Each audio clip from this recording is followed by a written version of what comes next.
42-year-old Ghazal Mansury lived at home with her elderly mother. She helped her mom with bills or the upkeep of the home. A lot of times I would see them out doing something in the garden. But then, at the age of 79, Ghazal's mother disappeared. When an elderly person goes missing, one thinks, well, maybe they've forgotten where they are. Giselle said her mom was suffering from Alzheimer's. Go inside the search as family and friends frantically tried to find the missing woman. We had neighbors and volunteers looking all over. But was there an entirely innocent explanation for her disappearance? Maybe she fell down and got injured. Or will the shocking truth threaten to tear this tight-knit immigrant family apart? We believe that her daughter did something to her. September 25, 2013, San Diego, California. That Wednesday evening, the San Diego police received a worried call from the family of 79-year-old Maria Mansury. Maria is part of a very large, well-connected, close Afghan family, most of whom live in San Diego or in Los Angeles. This extended family really took care of each other. They watched out for each other. Would telephone each other on a regular basis. And that was especially true of Maria. Everybody's in contact with my aunt on a daily basis. The extended family looked up to her. She was seen as the matriarch. But the day before, the family matriarch had gone suddenly, disturbingly silent. Maria was not picking up either the cell phone or the landline. The family had tried to contact Maria off and on all day. It was so unlike Maria to be gone, to be inaccessible by phone. They'd also tried to reach her in person. A family member goes to the house, she wasn't there. But it wasn't until that Wednesday afternoon that the family had finally been able to get in touch with someone at the house. Maria's 42-year-old daughter, Ghazal Mansury. She was the only child. Although Ghazal lived with her mother, she had been out most of the day before, volunteering at a local church. And what she told the rest of the family that Wednesday afternoon was enough to turn their concern into panic. She said she last saw her mother on Tuesday morning. And that left the investigators with two questions. Where had the missing matriarch been for more than 24 hours? And why hadn't her daughter done anything to find her?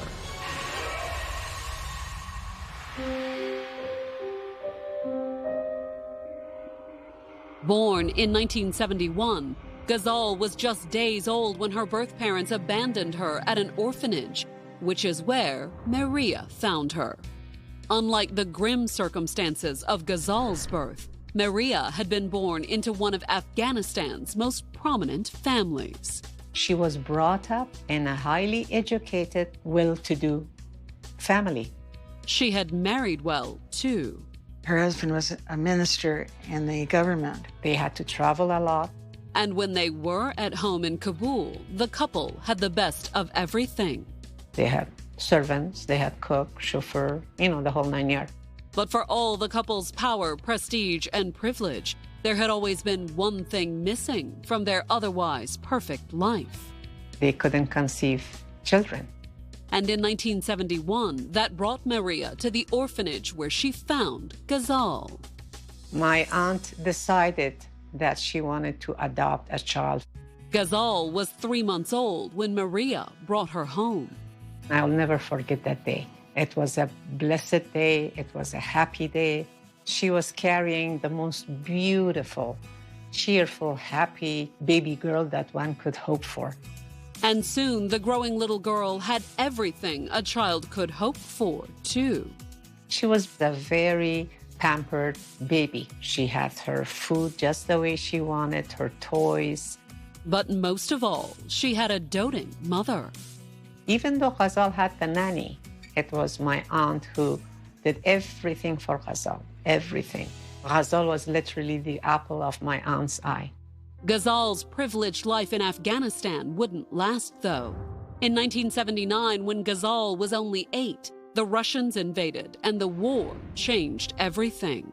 They had to flee from Afghanistan. The family eventually settled in San Diego and started building a new life. But it was a serious step down for a diplomat's wife used to having a house full of servants. She worked at a department store. Not that Maria seemed to mind. She was a hardworking person. And even with a full-time job and no servants, Maria managed to make the family's house in the American suburbs into their dream home. When they first moved in, she immediately started cleaning up the yard and fixing it up. My aunt's house was like a model house. But while Maria and her husband made the best of things, Ghazal had trouble adjusting to life in America, especially a life without servants. Ghazal had a hard time of coping with the day-to-day chores, meaning make your bed, meaning brush your hair. She didn't take kindly to any instruction. And between adjusting to a new culture and learning a new language, she struggled in school, too. She was not a good student. The family members believed in her, encouraged her. Her mother was the most encouraging of all. The mother believed in Ghazal so much, saw her potential, encouraged her daughter to follow the American dream, to get educated. But Ghazal wouldn't listen. By high school, it was clear that the only thing the teen had embraced about American life was adolescent rebellion, much to the dismay of her conservative Afghan parents.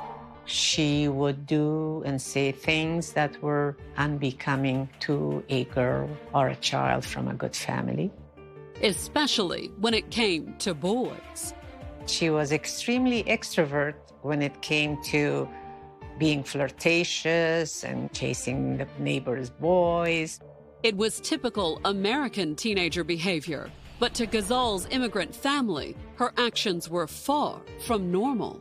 Where I come from, my culture, our upbringing, and our etiquette and decorum, it was a nightmare. And her parents were certainly appalled. My uncle and my aunt were embarrassed even to tell me of the things Ghazal had done. And by the time Ghazal finished high school, the 18-year-old's innocent adolescent rebellion had taken a far more serious turn. She had been using drugs. Her drug of choice was methamphetamine. Afraid that she was losing her daughter, Maria did everything she could to intervene. She saw her daughter descending into this horrible lifestyle. Maria and her husband tried to put Ghazal in rehab. She tried to have a firm hand and lead her. And when that failed, Maria tried pleading. Ghazal was coaxed and bribed with a car if she would please attend college. But nothing worked, and Ghazal's parents were devastated that their bright and beautiful daughter was throwing her life away. I would see the pain they were going through, the pain of not knowing how to deal with her. And after her husband died, Maria would be dealing with her daughter alone. After the passing of my uncle, Ghazal was getting more and more and more involved in drugs, and her choices of friends were becoming worse and worse. Ghazal spent her 20s and 30s drifting through San Diego's bar scene, dabbling in drugs and bouncing from one boyfriend to the next. She had never shown signs of employment or bettering herself, just really couldn't get her life together. Not that Ghazal really needed to, since she always had Maria. It seemed like every few months, Giselle would be back with Mama. Ghazal always had her bedroom. She always had her car. She always had her money. I always used to say to my aunt that you are enabling Ghazal. Maria's answer was always the same. Mary said, she's my daughter, and I have to take care of her. There was no doubt that Maria loved her daughter.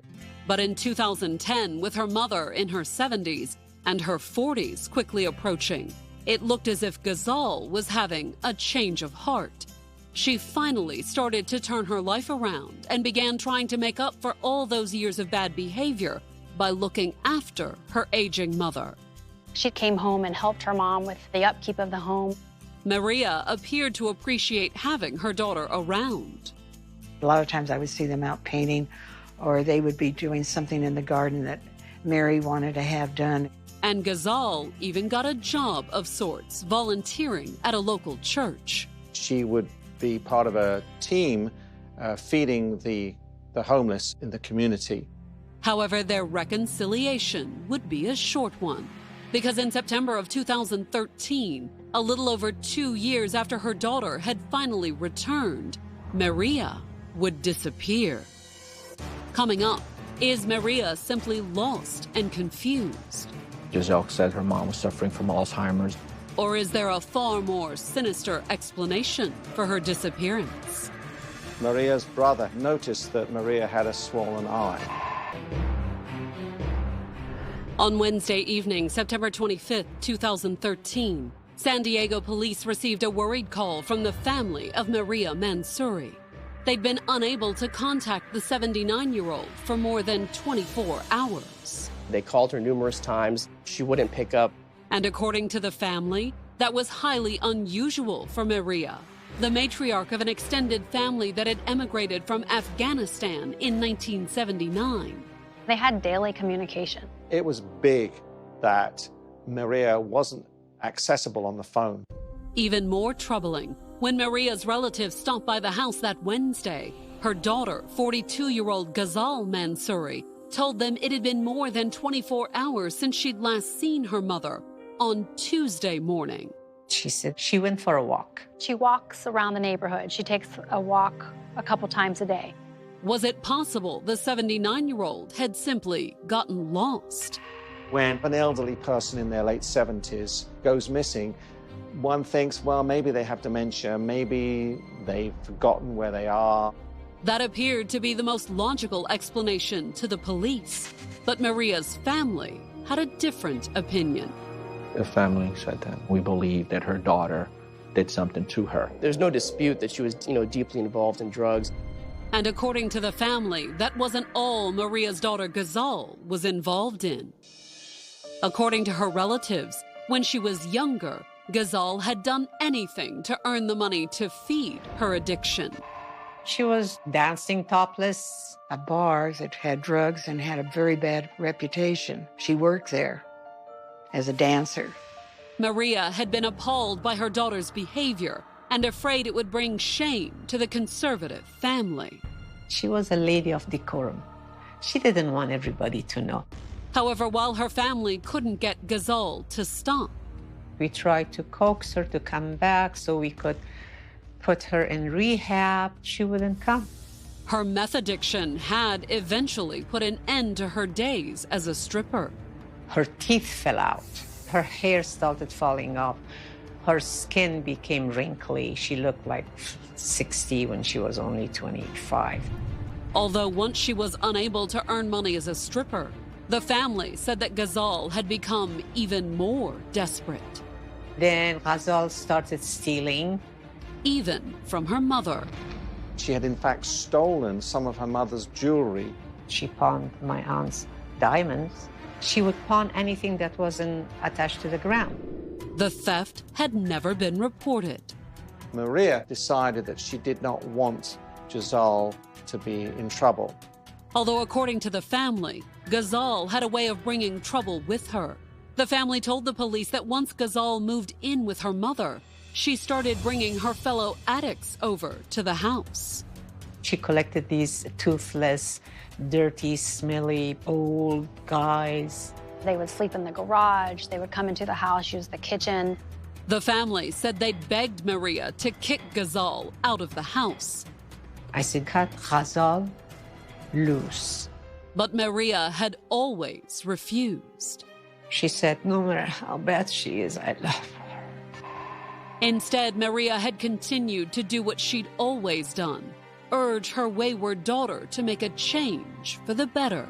Maria would try to persuade her daughter, turn around, look what you've done to yourself, get rid of these friends, improve your life. The family admitted that at her mother's prompting, Ghazal had made some positive changes. She was volunteering 1 day a week at a local church. But according to the family, that didn't mean mother and daughter got along. They were always fighting. They were always arguing, they were always yelling. In an Afghan family like Ghazal's, the mere fact that she yelled at her mother was shocking enough. Ghazal was very disrespectful to her.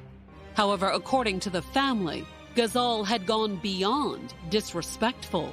Ghazal, in front of everybody, called her mother bitch. Just flipped, and she said that you bitch bother me too much. So many times that it became a comfortable phrase with Ghazal. Among Afghans, such profound disrespect for one's parents was all but unheard of.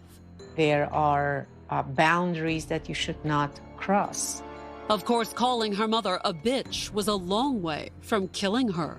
But according to the family, one recent incident suggested that Ghazal's relationship with Maria had gone from disrespectful to violent. It happened on Monday, the day before Maria disappeared. Maria's brother had visited her and had noticed that Maria had a swollen eye. When her brother asked what happened, Maria had said it was nothing. She excused it by saying it was allergies. But now that Maria had disappeared, her brother and the rest of the family were convinced that it wasn't allergies that caused her eye to swell up. Ghazal may well have hit her mother. But did that also mean she had something to do with her mother's disappearance? Once the investigators finished speaking to Maria's family, they drove straight to her house in suburban San Diego to question her daughter. There was enough red flags that we were alarmed and we were worried. And there were more red flags when Ghazal came to the door. Her hair wasn't combed, her clothes were dirty, her fingernails were dirty. She gave that appearance of someone still struggling with a drug problem. However, while Ghazal may have looked like an addict, she didn't act like one. She was cooperative from the beginning. She came willingly to headquarters to provide a statement. Questioned by the investigators, Ghazal did little to deny much of what the family had already told them. She made no bones that they didn't have the best of relationships. They would argue over her drug use. They would argue over her bringing people to the home. But despite their disagreements, Ghazal swore that she would never do anything to hurt her elderly mother. She would follow up with, "I love my mom. She's all I have." All she claimed to know was that she'd last seen her mother the previous morning.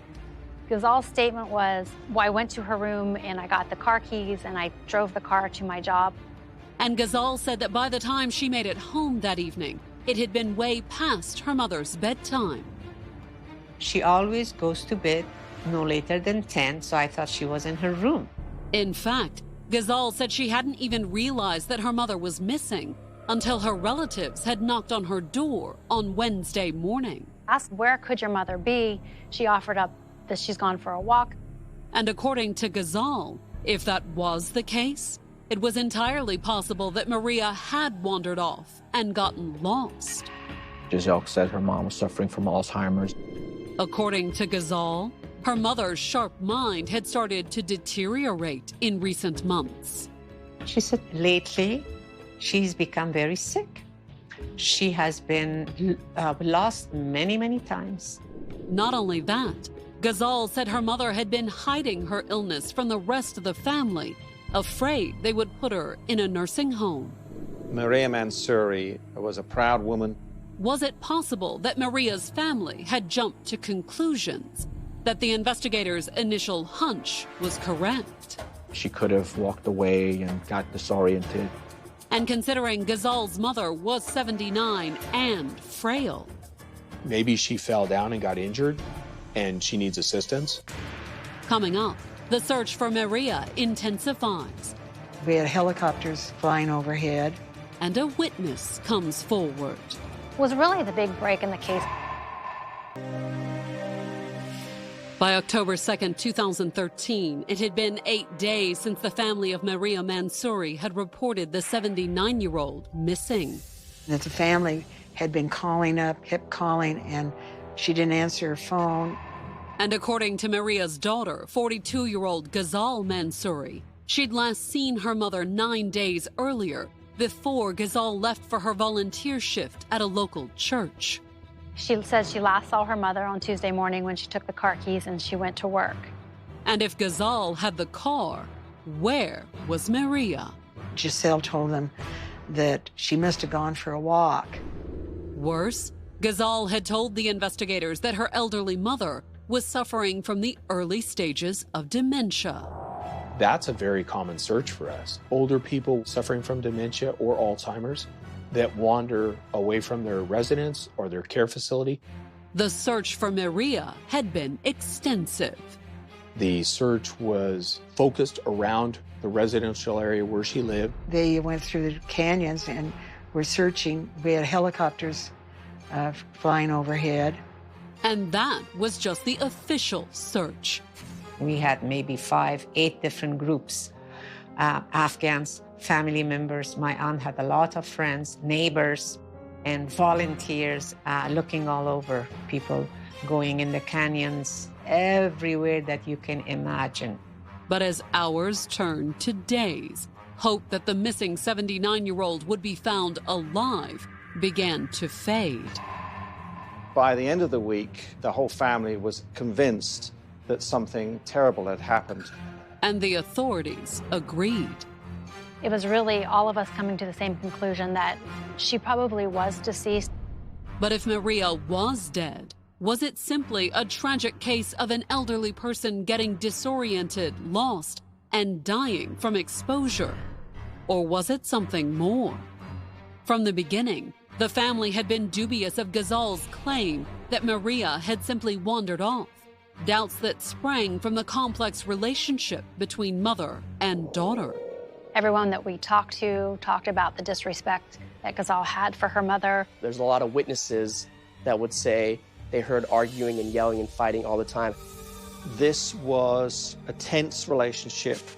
And according to Maria's family, the tension was mostly due to Ghazal's long history of drug abuse. She saw her daughter trapped by this insidious culture of methamphetamine addiction. Her life spiraled downhill very quickly. But did Ghazal's downward spiral have something to do with her mother's disappearance?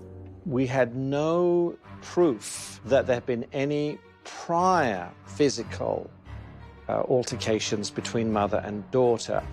All they had were suspicions and hunches, until on Wednesday, October 2nd, the police got a call that changed everything. The caller was a man who claimed his ex-wife Trisha knew Ghazal. Trisha was an acknowledged drug user. And Trisha's ex claimed that she'd been hanging out with Ghazal on Saturday night. She had been using drugs. They were in Maria's car. In the middle of riding around and spending time together, Ghazal discloses that she got into an argument with her mother. However, according to Trisha's ex, that wasn't all that Ghazal had told her. Ghazal, out of the blue, tells Trisha, "Oh, by the way, I killed my mother." She went into the garage and got a bike tire and strangled her mother. I then put my mother in the trunk of the car and I dumped her body in East County. According to her ex, Trisha had been shaken by her friend's story. This impacted Trisha so much that she couldn't get it out of her mind. And there was no way she could keep it secret either. Patricia then calls her ex-husband and relays this information to him. And he was angry with Trisha for even telling him this, because he felt that somehow now he was being tainted with this information. And since Maria's disappearance and the search for her had been all over the news, Trisha's ex had called the police. He said, "I didn't want to think that this elderly woman's body was being left out there in the elements." But was his story true? That information was followed up on by homicide detectives. And when the homicide detectives brought Trisha in for questioning, she confirmed everything her ex had just told the investigators. Was really the big break in the case for us. In fact, Trisha even gave the investigators an alleged motive for Maria's murder. According to what Ghazal had allegedly told Trisha, the family was right. She had been physically abusing Maria. And Trisha said that on the Monday before Maria disappeared, things had gotten out of hand. Ghazal had caused her to be injured. Which meant that come Tuesday morning, Ghazal would have a big problem on her hands. Mary was supposed to have gone to the doctor's office She couldn't allow her mother in her condition to go to the doctor. because she was bruised. The doctor would see it and then report it to the authorities, and that would lead to an investigation, and Ghazal would end up being arrested. So according to Trisha, Ghazal had come up with a solution. Ghazal decided, I'm going to kill her. Trisha's story was a huge break. But before police could charge Ghazal with her mother's murder, they still had to confirm it. We just needed to find her. The body itself can give a lot of clues as to what happened. So just hours after the initial tip came in, the second search for Maria began, this time in the remote stretches of San Diego's East County. It is vast. There is this rocky terrain. However, just hours into the search, one veteran investigator noticed something, a roadside culvert that looked promising. It being so close to the road, it was a high probability area for a body dump. So following his hunch, he walked out to the culvert and peered down inside it. There's a moment of pause when you physically and literally just stop and stare. It's almost like, am I seeing what I think I'm seeing? Because at the bottom of the culvert lay what little remained of the missing woman. It was just basically a torso. She was still wearing her nightie, and she was still wearing jewelry. I felt fairly confident I had found Maria. The police sent the body off for an autopsy, and a few hours later, investigators arrived on Ghazal's front porch with a search warrant for her house and car. He explained to her, look, you can't be in the house while the search is going on. So while Ghazal waited outside, She was not in custody. She was not being interviewed. the forensic team stepped into what could only be described as a drug den. They were shocked at how filthy it was. The smell of rotting food was overwhelming. The dishes were broken or tossed around. There's feces, dog feces, on the Persian rug. The Persian silk rug brought all the way from Afghanistan by my aunt. And nearby, behind what the investigators figured was Maria's favorite chair. She had mail there. She had some of her belongings there. The investigators found some suspicious stains. It was a positive test for blood. Maria's chair wasn't the only place that tested positive for blood residue either. Investigators also found a set of footprints leading to the bathroom. The footprints indicated that whomever walked in that hallway had blood on the bottom of their shoes. The investigators found more blood in the back of Ghazal's car. Blood was found in and around the latch area of the trunk and on the rubber lining of the trunk. That wasn't all they found in the trunk, though. There was also a bike inner tube. The inner tube, the trunk, and the blood behind Maria's chair. It all appeared to match the story that Ghazal's friend had told the police. Everything seemed to be able to fit into its place. And the next day, October 3rd, after DNA confirmed that the body from the East County culvert was Maria, the San Diego police placed her daughter under arrest for murder. Coming up, will a new witness strengthen the prosecution's case at trial? She believed that she had seen Ghazal. Or will the defense's take change everything? No one knows how she died.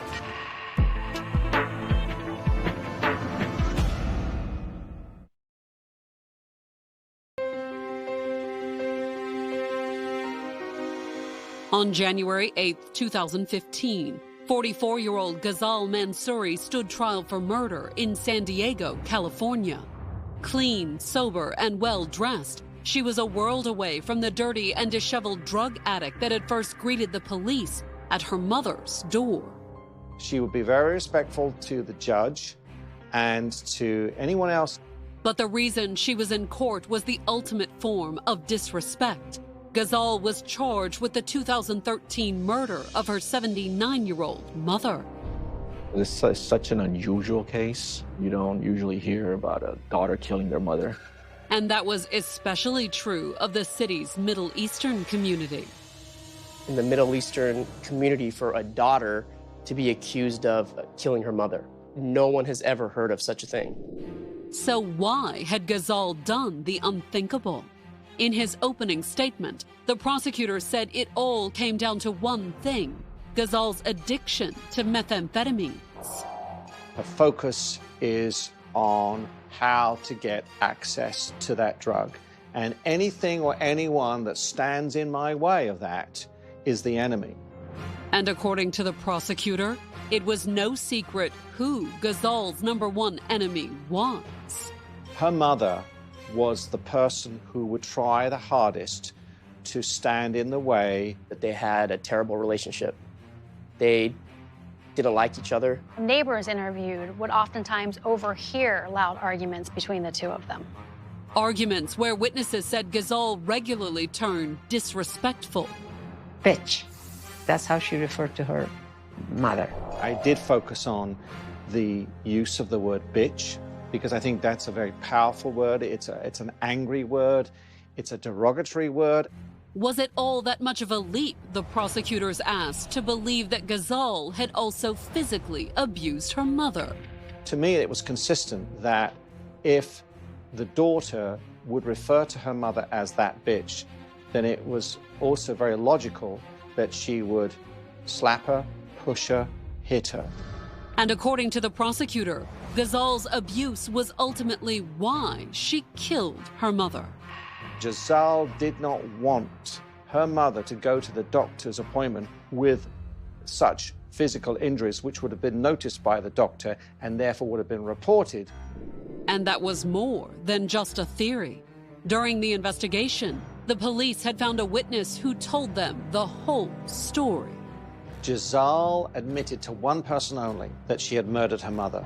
And that person was a close drug-using friend called Trisha. This was a real break for investigators. Obviously, one of the key witnesses in the whole trial was going to be Trisha. But when the trial came, the prosecution's star witness was a no-show. Patricia just completely blew off the subpoena. Not that the prosecutors would let her blow it off and get away with it. They had to find her and bring her into court. We actually placed her in custody. Which meant that when she was finally called to the witness stand, things didn't exactly get off to an auspicious start. She was literally brought through the back door in custody, in jail uniforms. And once she took the stand, the prosecutor couldn't help but wonder, would his decision to put the uncooperative drug addict on the stand blow up in his face? My heart was pounding because you never know how this person is going to answer your questions. But in the end, Trisha came through, telling the jury exactly what she'd told the police about Ghazal's alleged confession. Ghazal disclosed to Patricia that she had gotten into an argument with her mother. She told me that she killed her mom. How did she kill her? She strangled her mother. She was murdered in her own home, wearing her nightie, and then dumped into this dry creek bed and abandoned there. The prosecution offered up plenty of other evidence to back up Trisha's story, too. The blood in the house, plus the blood and the inner tube that the investigators found in the trunk of Ghazal's car. That narrative was consistent with the other evidence. However, there was one problem with Trisha's narrative: the person who delivered it. She's a drug user. She's got a criminal record. You lie to law enforcement, sir. I lie to everybody. Her testimony is completely unreliable. Unfortunately for the defense, the prosecutors had another witness. After the body was found, a person who lived about 3 miles from where the body was discovered saw a photo of Ghazal on the TV news coverage and said, "I recognize that person."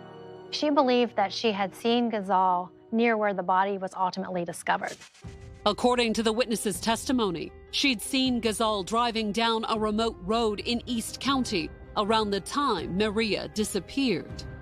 This person lives on a very, very remote road where there's hardly any traffic. So it was unusual for her to see a car coming in the opposite direction. And she identified Ghazal as being the female that she saw in a car coming towards her. So how would the defense refute that claim? As it turned out, they didn't. She did admit to actually taking the body out of the house and disposing of the body. The theory of our case has always been accidental death. In fact, the defense opened its case by pointing out that when she conducted Maria's autopsy, the medical examiner had been unable to determine a cause of death.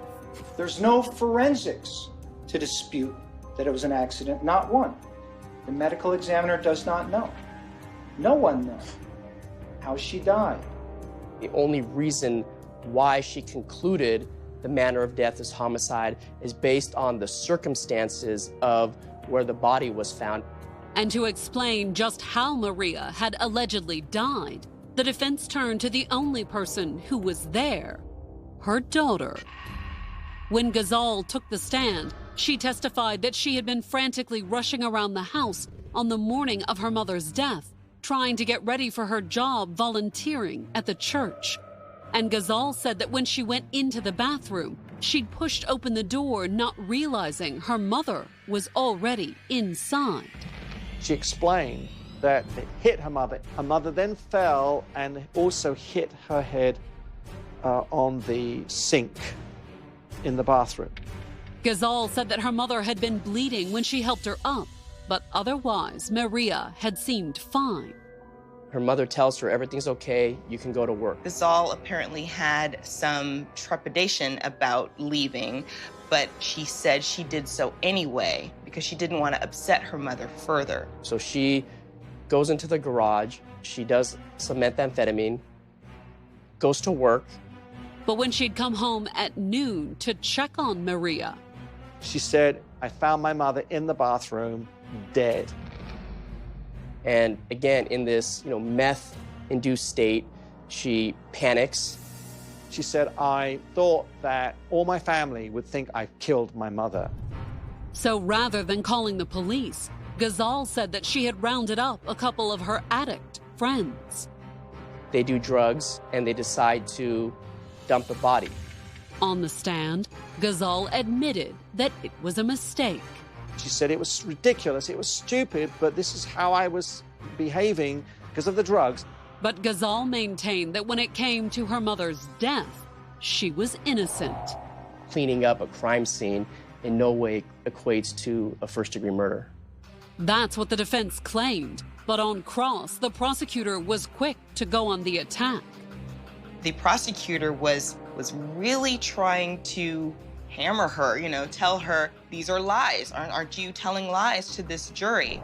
No reasonable person would accept that a daughter would find her mother dead from an accident and then dump her where coyotes can get to her. And much like when crossed by her mother, Ghazal's temper flared. On cross-examination, I think her real personality came through. She was being confrontational. But while she did raise her voice, Ghazal's story never changed. Answering each question, she would say, well, no, this is what happened, and I'm not proud of it. That was the defense, that Ghazal was a person who, in her own words, had been trapped by the drug of methamphetamine. Coming up, the case goes to the jury. The worst part is waiting for the deliberations to be over. But what will the outcome be? For all these other emotions gush in.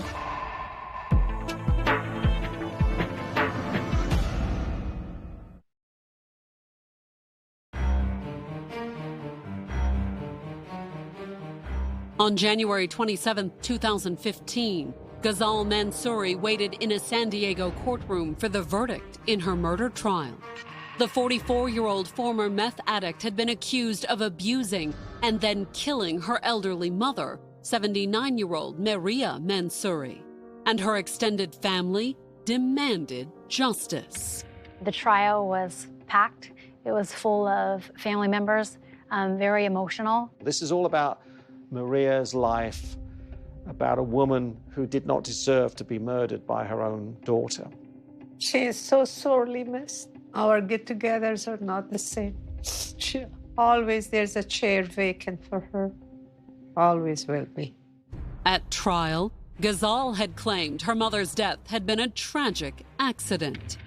That she opens the door in the bathroom, that she accidentally hits her mother, and she panics and disposes of the body. She tried to blame everything on the drugs. But would the jury agree? After 6 hours of deliberation, jurors announced that they had reached a verdict. The worst part of the whole trial is waiting for the deliberations to be over. For the prosecutor, perhaps, but not Ghazal. She was found guilty. Judging by the relative speed in which the jury reached their verdict, I think it was pretty clear that they felt that she was lying in her testimony. Maria's family was relieved. All these other emotions gush in. But they were also disappointed. I want Ghazal to say that she did it, acknowledge it.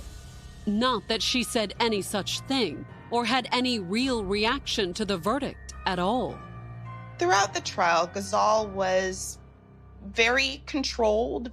And she remained just as tight-lipped on March 6th, when the judge sentenced her to life in prison with the possibility of parole in 25 years.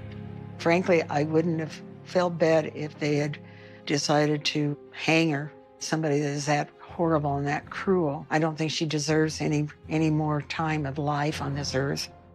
Maria's relatives aren't quite as hungry for vengeance, however, because even though Ghazal was guilty of murder, she's still family. My feeling for Ghazal is between love and hate. I love her, but I hate her for what she has done.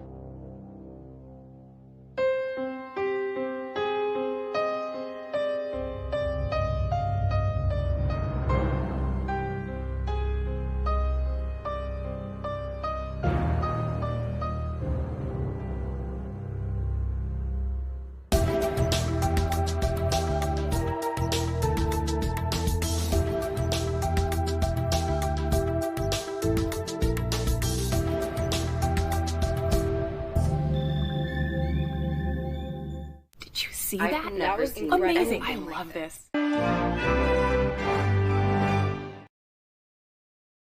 Model 6:31 p.m. Thinking thoughts. Auto. Expand to view model thoughts.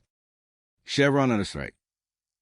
The silence that descended upon the once vibrant home of Ghazal Mansury and her elderly mother, Maria, on that fateful Wednesday, September 25th, in the year 2013, in San Diego, California, was not merely an absence of sound. It was a profoundly unnatural quiet, a void with familiar rhythms of daily life, the gentle murmur of conversation, the rustle of movements, and even the occasional, often vehement, exchange of words had once resided.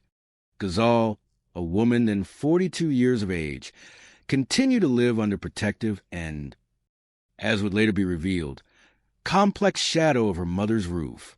She offered a semblance of filial duty, providing assistance with the necessary bills for the upkeep of their home, a gesture that, on the surface, spoke of shared responsibility and mutual care. Neighbors, observing the patterns of their suburban existence, would often recall seeing them engage in a deceptively idyllic tableau, tending to their garden, their figures silhouetted against the California sun, absorbed in some shared domestic chore.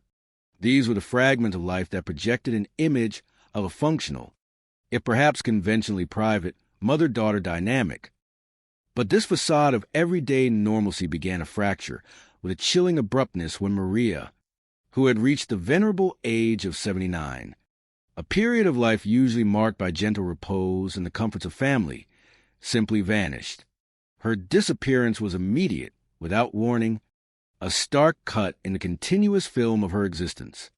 When an elderly person, especially one in their late 70s, goes missing, the human mind, often grasping for the least dramatic explanation, immediately turns to the cruel, inexorable march of age. The specter of cognitive decline, the terrifying possibility of memory's betrayal, often looms large. One thinks, naturally, that perhaps they have forgotten where they are, disoriented by the vast and often confusing landscape of urban life. Ghazal herself, with an almost too convenient articulation of this common societal fear, informed those around her that her mother was, in her assessment, suffering from the insidious grip of Alzheimer's disease. It was a statement designed to explain, to rationalize, to contain the escalating anxiety, offering a seemingly benign, albeit tragic, framework for understanding Maria's sudden absence. Yet, even as this explanation settled in the initial hours, an undercurrent of disquiet began to stir, particularly among those who knew the intricate, often tumultuous, history of Ghazal and Maria. The search for the missing matriarch commenced with a palpable sense of urgency, an almost frantic outpouring of loyalty and concern from a vast network of family and friends alike. Neighbors, moved by their connection to Maria, a woman widely respected in the community, rallied with spontaneous generosity. Volunteers, strangers bound by a shared sense of humanity and civic duty, joined the effort, forming informal search parties that combed the streets, parks, and forgotten corners of San Diego. Their collective voices called out Maria's name, their eyes meticulously tracing every path, every alleyway, every potential hidden spot where an injured or disoriented elder might have sought refuge. The atmosphere was charged with a dual hope, that of finding Maria alive, and of discovering an entirely innocent explanation for her vanishing act. Perhaps, they mused, she had simply fallen down, sustained a debilitating injury, and lay somewhere incapacitated, silently enduring, awaiting the sound of footsteps that promised rescue. This narrative, a comforting possibility in its potential for a benign, albeit arduous, resolution, offer a momentary psychological reprieve from the more chilling, unthinkable thoughts that gnawed at the edges of their collective consciousness. But as the initial hours of frantic searching bled into long, silent days, the delicate fabric of comforting possibilities began inevitably to unravel. It was replaced by a taut, menacing threat of suspicion, one that threatened not only the immediate fate of Maria Mansury, but also the very bedrock of this tight-knit immigrant family. Or will the shocking truth threaten to tear this tight-knit immigrant family apart? The question was a prophetic one, pointing towards an internal schism, a betrayal that would resonate far beyond their immediate household. Whispers, initially faint and hesitant, grew into a more assertive, almost accusatory chorus within the family's ranks. We believe that her daughter did something to her. This was not just a passing suspicion. It was a deeply rooted conviction, born from years of observing a volatile, often destructive, relationship between a mother who loved too much and a daughter lost to her own demons. It was on that Wednesday evening, September 25th, in the year 2013, in the bustling, sun-drenched city of San Diego, California, that the police received a call that officially launched their investigation into bewildering disappearance of 79-year-old Maria Mansury. The worried voices on the other end of the line belonged to Maria's vast network of relatives, a testament to her profound significance within her community. Maria was far more than an individual. She was an essential, almost gravitational, force within a very large, incredibly well-connected, and fiercely close Afghan family. A significant portion of this diaspora had found a new home in San Diego, while others resided in the sprawling urban expanse of Los Angeles, forming a resilient network connected by indelible bonds of blood, shared history, and mutual support. This extended family operated not merely as a collection of individuals, but as a living, breathing collective, truly taking care of each other, watching out for one another with an unwavering dedication born of cultural tradition and shared immigrant experience. We'd telephone each other on a regular basis, a family member later recounted, their words painting a vivid, almost nostalgic picture of constant communication and communal awareness, a lifeline connecting distant relatives. And this ingrained habit of frequent contact was particularly pronounced with Maria herself, for she was truly at the vital center of their world, the central node in their familial network. "Everybody's in contact with my aunt on a daily basis," another voice echoed, emphasizing her critical, almost ceremonial, role in maintaining the family's intricate social and emotional cohesion. Indeed, the extended family looked up to her with an almost reverential respect, not simply as an elder, but as a sage oracle of wisdom, a fount of unshakable strength, and a living embodiment of their cherished cultural heritage. She was seen, without any dispute, as the matriarch, the steadfast anchor around whom their lives gracefully, and sometimes chaotically, revolved. However, the day before, this venerated family matriarch, this pillar of strength and communication, had gone suddenly, chillingly, and disturbingly silent. It was a silence that reverberated through the tight-knit network of relatives like an ominous gong, immediately creating a growing cacophony of worry and escalating apprehension. Maria was not picking up either her mobile telephone, a modern convenience, or her landline, the traditional point of contact. This uncharacteristic inaccessibility, this sudden break in their daily ritual of communication, sent deep tremors of concern through the entire family unit. They had tried, with escalating desperation, to contact Maria off and on throughout the entire day on Tuesday, September 24th. A series of unanswered calls that compounded their rapidly growing sense of foreboding. It was so unlike Maria to be gone, to be inaccessible by phone. They stressed, each word heavy with an intuitive understanding that something was gravely amiss. Their efforts extended beyond mere telephonic attempts. They'd also try to reach her in person, physically sending a concerned family member to her home, only to find the house empty, its silence within echoing the disturbing, unsettling silence that greeted them on her telephone lines. But it wasn't until that Wednesday afternoon, after more than 24 hours of increasingly desperate, unanswered attempts to locate Maria, that the family had finally, belatedly, been able to get in touch with someone at the household. That someone was Maria's 42-year-old daughter, Ghazal Mansury. She was Maria's only child, a unique and solitary position within the typically sprawling, multi-child family structures common to Afghan culture, although Ghazal had lived with her mother for several years. A proximity that often ensured constant communication and shared domestic life. She had reportedly been out for most of the previous day, Tuesday, volunteering at a local church. This detail, initially presented as a benign activity, a sign of her alleged rehabilitation, would later acquire a far more ambiguous and suspicious light. And what Ghazal eventually told the rest of the family that Wednesday afternoon, spoken with perplexing calm that belied the mounting tension, was enough to shatter their already fragile concern and ignite it into full-blown, undeniable panic.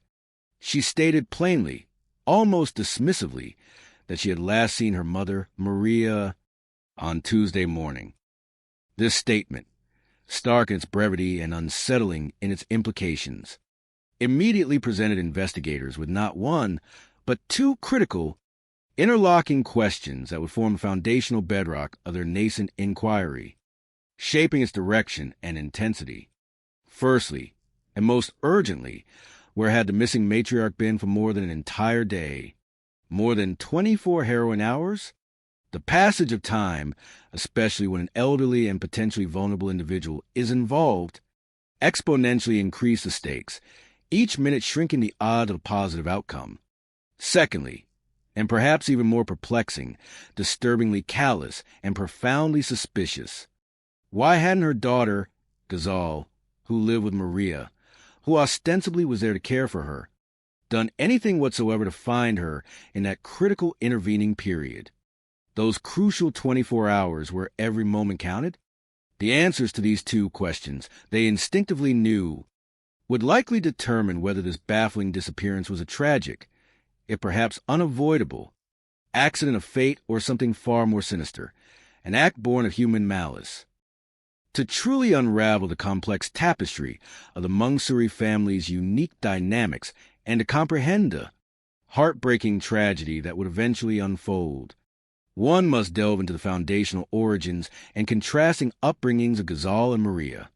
Ghazal was born in the pivotal year of 1971, a child cast adrift into the vast and often indifferent world just days after her birth. Tragically abandoned by her birth parents at the stark confines of an orphanage, it was in this somber, often cold, institution, a place frequently associated with hardship, deprivation, and a profound absence of familial love, that an unlikely destiny intervened, a destiny embodied by Maria. Unlike the grim, unchosen circumstances of Ghazal's birth, Maria herself had been born into a life steeped in privilege and prominence. An esteemed member of one of Afghanistan's most illustrious, respected, and socially connected families.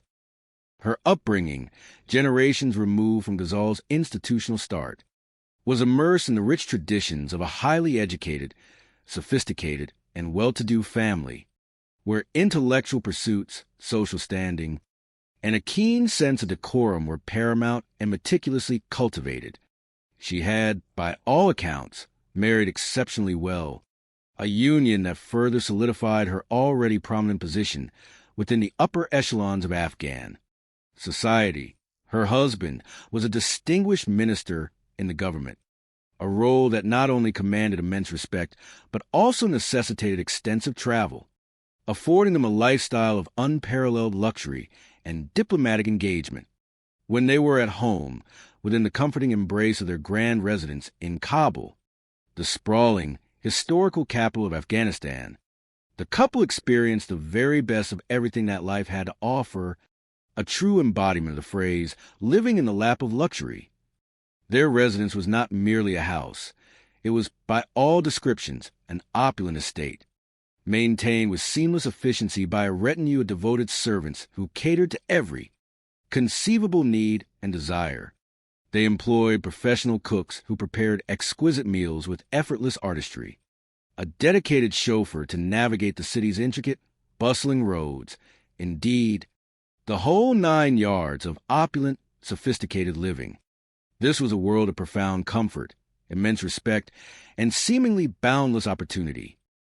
Yet, for all the couple's undeniable power, their widespread prestige, and their immense privilege, there had always been one profound, aching void in their otherwise perfect and meticulously ordered life. They couldn't conceive children.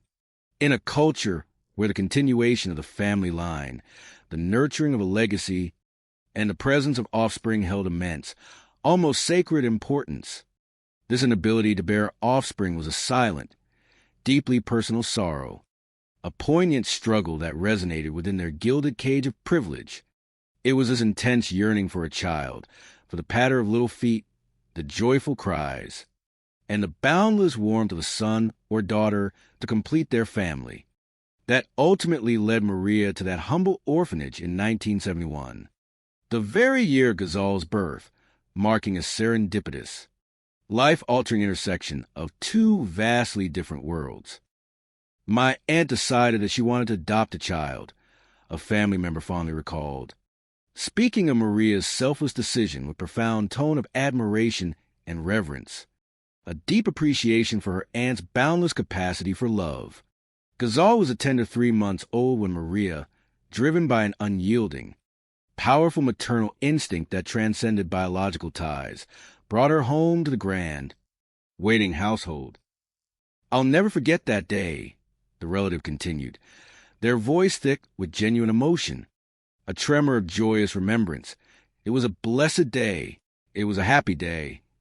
Maria, walking through the ornate doors of her lavish Kabul home, was carrying not just a small, fragile infant, but an entirely new dawn for their family, a renewed purpose, a profound sense of completeness. She was carrying the most beautiful, cheerful, happy baby girl that one could hope for, a living, breathing doll, a radiant beacon of pure, unadulterated joy that instantly, effortlessly, filled the aching void that had lingered within their otherwise perfect lives. And soon, the growing little girl, Ghazal, indeed had everything a child could ever hope for, and more besides, showered with an abundance that bordered on excessive. She was, as the family universally attested, a very pampered baby, cushioned in luxury from her earliest days. Every whim was not only anticipated, but immediately met. Every desire indulged without question or delay. An early education, an unchecked entitlement. Her food was meticulously prepared just the way she wanted, a minor detail that, in its fastidious attention, spoke volumes about the level of indulgence and deference she received. A multitude of toys, enough to fill a nursery with joyful clutter, surrounded her, offering endless avenues for imaginative play and boundless delight. But above all the material comforts, above the myriad of possessions, the greatest gift she received, the central pillar of her early life, was a doting, devoted mother whose love knew no bounds. Even though Ghazal had the ubiquitous nanny, a standard feature of wealthy Afghan households of their standing, it was my aunt who did everything for Ghazal, everything. Maria's love was boundless, her attention unwavering, her devotion absolute. Ghazal was literally the apple of my aunt's eye, a cherished gem, the undisputed center of Maria's universe, imbued with a love that bordered on idolatry. But Ghazal's privileged, idyllic life in Afghanistan, shielded from the harsh realities of the wider world, within the protective bubble of her adoptive parents' wealth and influence, was not, tragically, destined to last indefinitely. In the year 1979, when Ghazal was a mere 8 years old, still very much a child, the brutal and swift invasion of Afghanistan by the Soviet Union irrevocably shattered their world, the tranquil, predictable existence of prominent families like the Mansuries, carefully constructed over generations, disintegrated into 1,000 jagged pieces, replaced by the grim, terrifying exigencies of a brutal war that raged across their homeland. They had to flee from Afghanistan, a stark and terrifying pronouncement that instantly stripped away their comfort, their certainty, and their very country, forcing them into the uncertain role of refugees. The family embarked on a perilous, arduous journey, a common, heartbreaking tale of displacement for countless Afghans of that tumultuous era, eventually finding refuge and attempting to painstakingly build a new life in the faraway, culturally disparate land of San Diego, America. Building a new life in America, however, proved to be a profound, disorienting, and jarring transition, especially for Maria. It was, by any measure, a serious, almost unfathomable step down from her previous life as a diplomat's wife, a woman who had been accustomed to the effortless efficiency, the constant attendance, and the myriad comforts of a grand house perpetually full of servants catering to her every need. In the unfamiliar landscape of San Diego, Maria had to learn, with pragmatic resilience, to fend for herself, to become an active, contributing participant in the American workforce, something previously unimaginable in her world of privilege. She took a job at a department store, a position far removed from the lavish soirees, diplomatic duties, and social prominence of her past, yet a testament to her unyielding resilience, determination, and profound sense of personal dignity. But not that Maria, with her inherent inner strength and admirably pragmatic spirit, seemed to mind this dramatic and abrupt shift in circumstances. She approached her new, humbler role with characteristic fortitude and an unshakable sense of purpose. She was a hard-working person, a fact readily acknowledged, universally admired, and deeply respected by her entire family. And even with the demanding schedule of a full-time job and a complete absence of the retinue of servants she once commanded, Maria managed, through sheer willpower, tireless effort, and extraordinary attention to detail, to transform the family's modest house in the American suburbs into their cherished dream home, a sanctuary of order and beauty amidst the lingering chaos of their displacement. When they first moved in, she immediately set about the arduous task of cleaning up the yard and fixing it up a seemingly mundane activity that was, in reality, a powerful metaphor for her larger, unwavering endeavor meticulously rebuilding their lives from the ground up. Maria's meticulous nature and unwavering dedication shone brightly through every aspect of her new domestic sphere. My aunt's house was like a model house, a testament to her tireless efforts, a sanctuary of order, beauty, and refined taste. But while Maria and her husband, through immense effort, personal sacrifice, and a remarkable adaptability, managed to make the best of things, to not only adapt, but to find new ways to thrive in their new environment, Ghazal, in stark and troubling contrast, found it exceedingly difficult to adjust to life in America.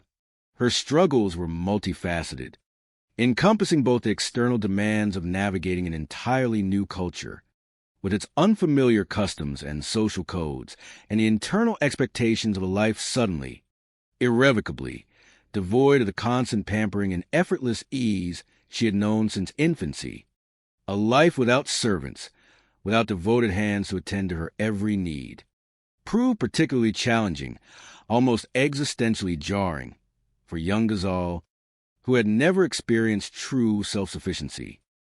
Ghazal had a hard time of coping with the day-to-day chores, meaning make your bed, meaning brush your hair, a seemingly trivial observation from her family that, in its meticulous detail, highlighted her deeply ingrained dependency and a pervasive aversion to personal responsibility. She had been accustomed to an existence where such mundane, practical tasks were effortlessly handled by others, and the sudden, jarring expectation to manage them herself bred a deep-seated resistance and resentment. She didn't take kindly to any instruction, an early, troubling sign of an emerging defiant and deeply entrenched rebellious streak that would tragically come to define much of her adolescence and her protracted struggle into adulthood. And the difficulties Ghazal faced weren't confined to domestic tasks alone. Between the overwhelming challenge of adjusting to an entirely new culture, grappling with unfamiliar social norms and expectations, and the formidable, often frustrating, task of learning a completely new language, she struggled significantly in school, lagging behind her peers both academically and socially. She was not a good student, a disheartening reality for a family that had always placed an immensely high value on education and intellectual achievement. Yet, despite her profound difficulties and her emerging rebellious tendencies, Ghazal was not, by any means, without support. The family members, ever hopeful, their hearts burdened by love and cultural duty, believed in her, encouraged her tirelessly, offering words of affirmation and gentle guidance, unwilling to give up on their precious kin. Her mother, Maria, was undoubtedly the most encouraging, the most unyielding, and the most fiercely protective of all, her belief in Ghazal's inherent potential and unshakable, foundational tenet of her very being. Maria believed in Ghazal so much, saw her potential, encouraged her daughter to follow the American dream, to get educated, to embrace the vast, new opportunities that Maria herself had worked so incredibly hard, sacrificed so much, and adapted so thoroughly to provide. This deep maternal faith, this vivid, almost cinematic vision of a bright, successful future for her only cherished child, fueled Maria's every effort, driving her forward with unwavering optimism despite the accumulating evidence of Ghazal's struggles. But Ghazal tragically would not listen. Her ears seemed deafened to the loving counsel, her spirit impervious to the encouragement.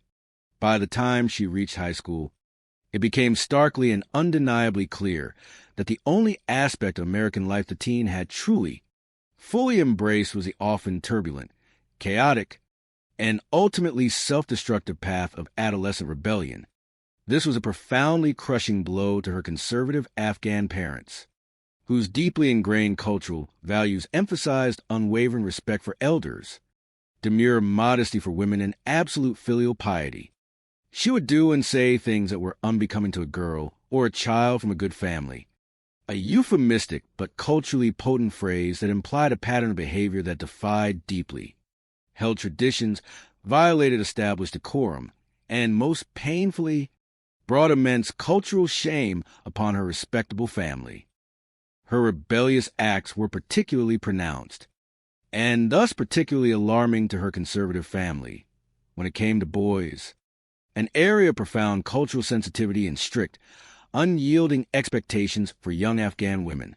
She was extremely extrovert when it came to being flirtatious and chasing the neighbors' boys, a description that, in their cultural context, implied a transgression far more significant and scandalous than it might in a more permissive, westernized social setting. To an external, perhaps naive, observer, these actions might have appeared as typical American teenager behavior, a harmless phase of testing boundaries, experimenting with identity, and asserting budding independence. But to Ghazal's deeply traditional immigrant family, particularly to her devout parents, her actions were far from normal. They were a profound deviation, a nightmare unfolding before their very eyes, shattering their aspirations and their sense of cultural identity.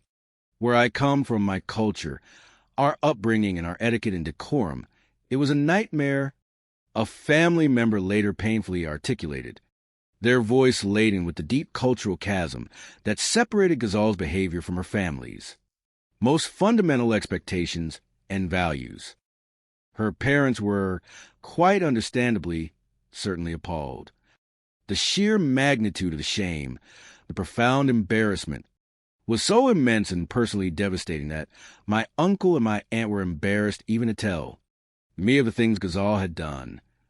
The agonizing silence surrounding Ghazal's most egregious behavior was a powerful testament to the depth of their distress, the cultural weight of their mortification, and the fierce, protective instincts of their ingrained cultural values, which sought to shield their family's honor from public scrutiny. This burgeoning rebellion, initially dismissed as a youthful phase or a difficult adjustment, soon took a far more serious, deeply alarming, and ultimately destructive turn. By the time Ghazal finished high school, the 18-year-old's once innocent adolescent rebellion had frighteningly mutated into something much darker, much more dangerous, and utterly soul-destroying. She had been using drugs. Her drug of choice, methamphetamine, was a particularly insidious and destructive substance, known for its horrifying ability to rapidly hijack lives, corrode personal responsibility, and utterly devastate entire families, leaving a trail of broken promises and shattered hopes. Faced with the terrifying, gut-wrenching prospect that she was actively losing her daughter to the relentless, unforgiving grip of this cruel addiction, Maria, with the boundless and often desperate love of a mother, did literally everything humanly possible to intervene, to pull her child back from the precipice of self-destruction. She watched, horrified and heartbroken, as her daughter descended into this horrible lifestyle, a seemingly unstoppable downward spiral that threatened to obliterate the hopes, dreams, and immense potential Maria had so carefully nurtured and so fiercely believed in for her only child. Maria and her husband, united in a profound desperation and shared grief, tried to put Ghazal in rehab, desperately seeking professional help and institutional intervention for what they quickly realized was a problem far beyond their personal control or familial influence. Maria herself tried to have a firm hand and lead her, asserting her parental authority and offering strong, directive guidance in the desperate hope of steering her daughter back from the brink of oblivion. And when direct intervention, firm discipline, and appeals to reason proved woefully ineffective against the entrenched power of the addiction, Maria, with a characteristic maternal devotion that bordered on self-immolation, resorted to desperate pleading and, tragically, outright bribery, measures that spoke volumes about her escalating despair and willingness to sacrifice anything for her child. Ghazal was coaxed and bribed with a car if she would please attend college, a significant financial incentive, a truly desperate offer designed to entice, to pull, to drag her daughter back into the respectable orbit of an education and a productive, wholesome life. But Agonizingly, nothing worked. The powerful, addictive allure of the drug, coupled with Ghazal's deeply entrenched rebellion and pathological self-absorption, rendered all their loving, desperate efforts futile and heartbreakingly ineffective. Ghazal's parents were utterly devastated, profoundly heartbroken that their once bright and beautiful daughter was throwing her life away with such reckless abandon, squandering every opportunity they had provided. A family member, observing their profound anguish from a respectful distance, painfully recounted, "I would see the pain they were going through, the pain of not knowing how to deal with her. It was a pain compounded by an unbearable sense of helplessness, a slow-motion tragedy unfolding relentlessly before their very eyes, eroding their spirits." And after her husband, Maria's steadfast partner in this agonizing struggle, died, Maria was left to deal with her increasingly wayward and drug-addicted daughter entirely alone, shouldering an immense burden. After the passing of my uncle, Ghazal was getting more and more involved in drugs, her addiction deepening, intensifying, and consuming her even further in the absence of her father's watchful eye and moderating influence, compounding the issue and further isolating her. Her choices of friends were becoming worse and worse, drawing her even deeper into a destructive subculture of other addicts and hangers-on.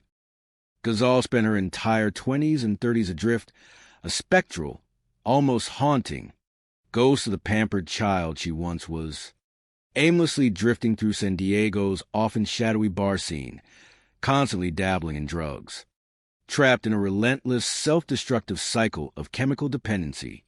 Her life was an indistinct blur of substance abuse, punctuated by a chaotic merry-go-round of bouncing from one boyfriend to the next, fleeting, often unhealthy relationships that offered no stability, no lasting comfort, no genuine emotional connection. She had never shown signs of employment or bettering herself. Her days marked by a pervasive inertia, a profound lack of ambition, and an utter disregard for responsibility.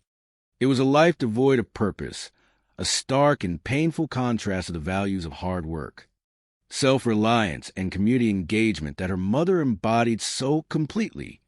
She just really couldn't get her life together.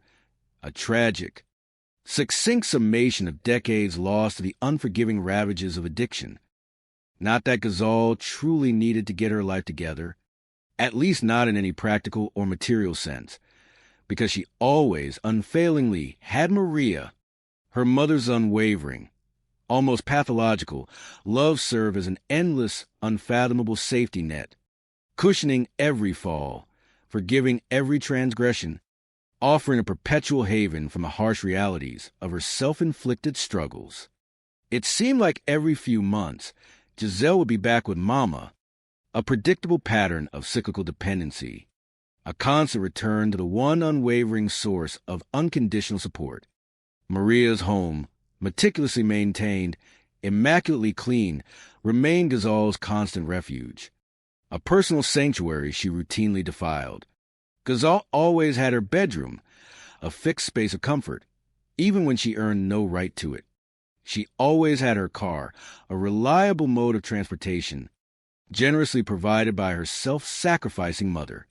She always had her money, a steady stream of financial support, a never-ending allowance that unwittingly fueled her destructive lifestyle, including her ever-present addiction. It was a profound act of enabling, a selfless act of maternal love that paradoxically sustained Ghazal's most destructive habits, perpetuating her cycle of addiction. I always used to say to my aunt that you are enabling Ghazal, a desperate, repeated plea from concerned family members, keenly observing the corrosive, destructive effects of Maria's generosity and inability to set firm boundaries. But Maria's answer, spoken with an unshakable conviction, an almost mournful determination, was always the same. Mary said, "She's my daughter and I have to take care of her." There was no doubt, none whatsoever, that Maria loved her daughter with a fierce, unconditional, and ultimately tragic devotion, a love that would ultimately become her undoing. Then, in the year 2010, a faint, flickering glimmer of hope, a fragile light, tentatively emerged from the long, dark, suffocating tunnel of Ghazal's addiction, with her mother approaching her late 70s and Ghazal herself rapidly nearing her 40s, a milestone that often brings a sense of introspection and maturity. It looked, for a brief, optimistic moment, as if Ghazal was experiencing a genuine, heartfelt change of heart. She finally, belatedly, started to turn her life around, making concerted, visible efforts to clean up her act, to shed the deeply entrenched, self-destructive habits of 2 tumultuous decades. It was as if, after years of relentlessly draining her mother's financial resources, emotional reserves, and spiritual strength, a fragile seed of responsibility had, against all odds, finally begun to sprout within her. She began, for the first time in memory, truly try and make up for all those years of bad behavior by, ironically, assuming a new role, one of caregiver, looking after her aging mother. She came home and helped her mom with the upkeep of the home, performing the very domestic chores she had once disdained, now with a newfound, albeit perhaps superficial, sense of purpose.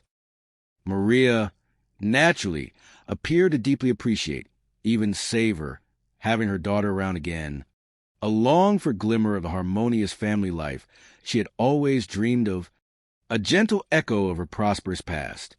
A lot of times I would see them out painting, or they would be doing something in the garden that Mary wanted to have done, a neighbor later recounted, painting a picture of newfound domestic harmony, a peaceful coexistence, a momentary truce in their long-standing emotional war, and in what seemed like another clear sign of genuine change and burgeoning maturity, Ghazal even secured a job of sorts, an unpaid but outwardly respectable role, volunteering at a local church. She would be part of a team feeding the homeless in the community, an act of selfless service that, at least on the surface, stood in stark contrast to her previous self-serving, destructive tendencies. It appeared, to all outward observers, to be a true reconciliation, a long-awaited second chance, a fragile hope for mother and daughter. However, this hopeful period, this tentative, hard-won reconciliation, would, tragically, be a short-lived one, its promise brutally cut short, because in September of the year 2013, a mere 2 years and a few months after her daughter had finally returned home and ostensibly embraced a more responsible, productive life, Maria, the beloved matriarch, the tireless gardener, the doting mother, would vanish once more, this time with a chilling finality. The cruel twist of fate, the shocking suddenness of her vanishing act, cast a long, dark, malevolent shadow over their renewed relationship, immediately prompting a horrifying, inescapable question. What exactly happened to Maria Mansury this time? The narrative, at this critical juncture, adeptly presented the two most dominant, emotionally charged theories surrounding Maria's disappearance, each vying for psychological dominance and plausible acceptance. Coming up, is Maria simply lost and confused? Ghazal said her mom was suffering from Alzheimer's. This was the benign, self-serving narrative Ghazal had initially presented, the simple explanation that conveniently deflected suspicion and avoided uncomfortable scrutiny. Or is there a far more sinister explanation for her disappearance?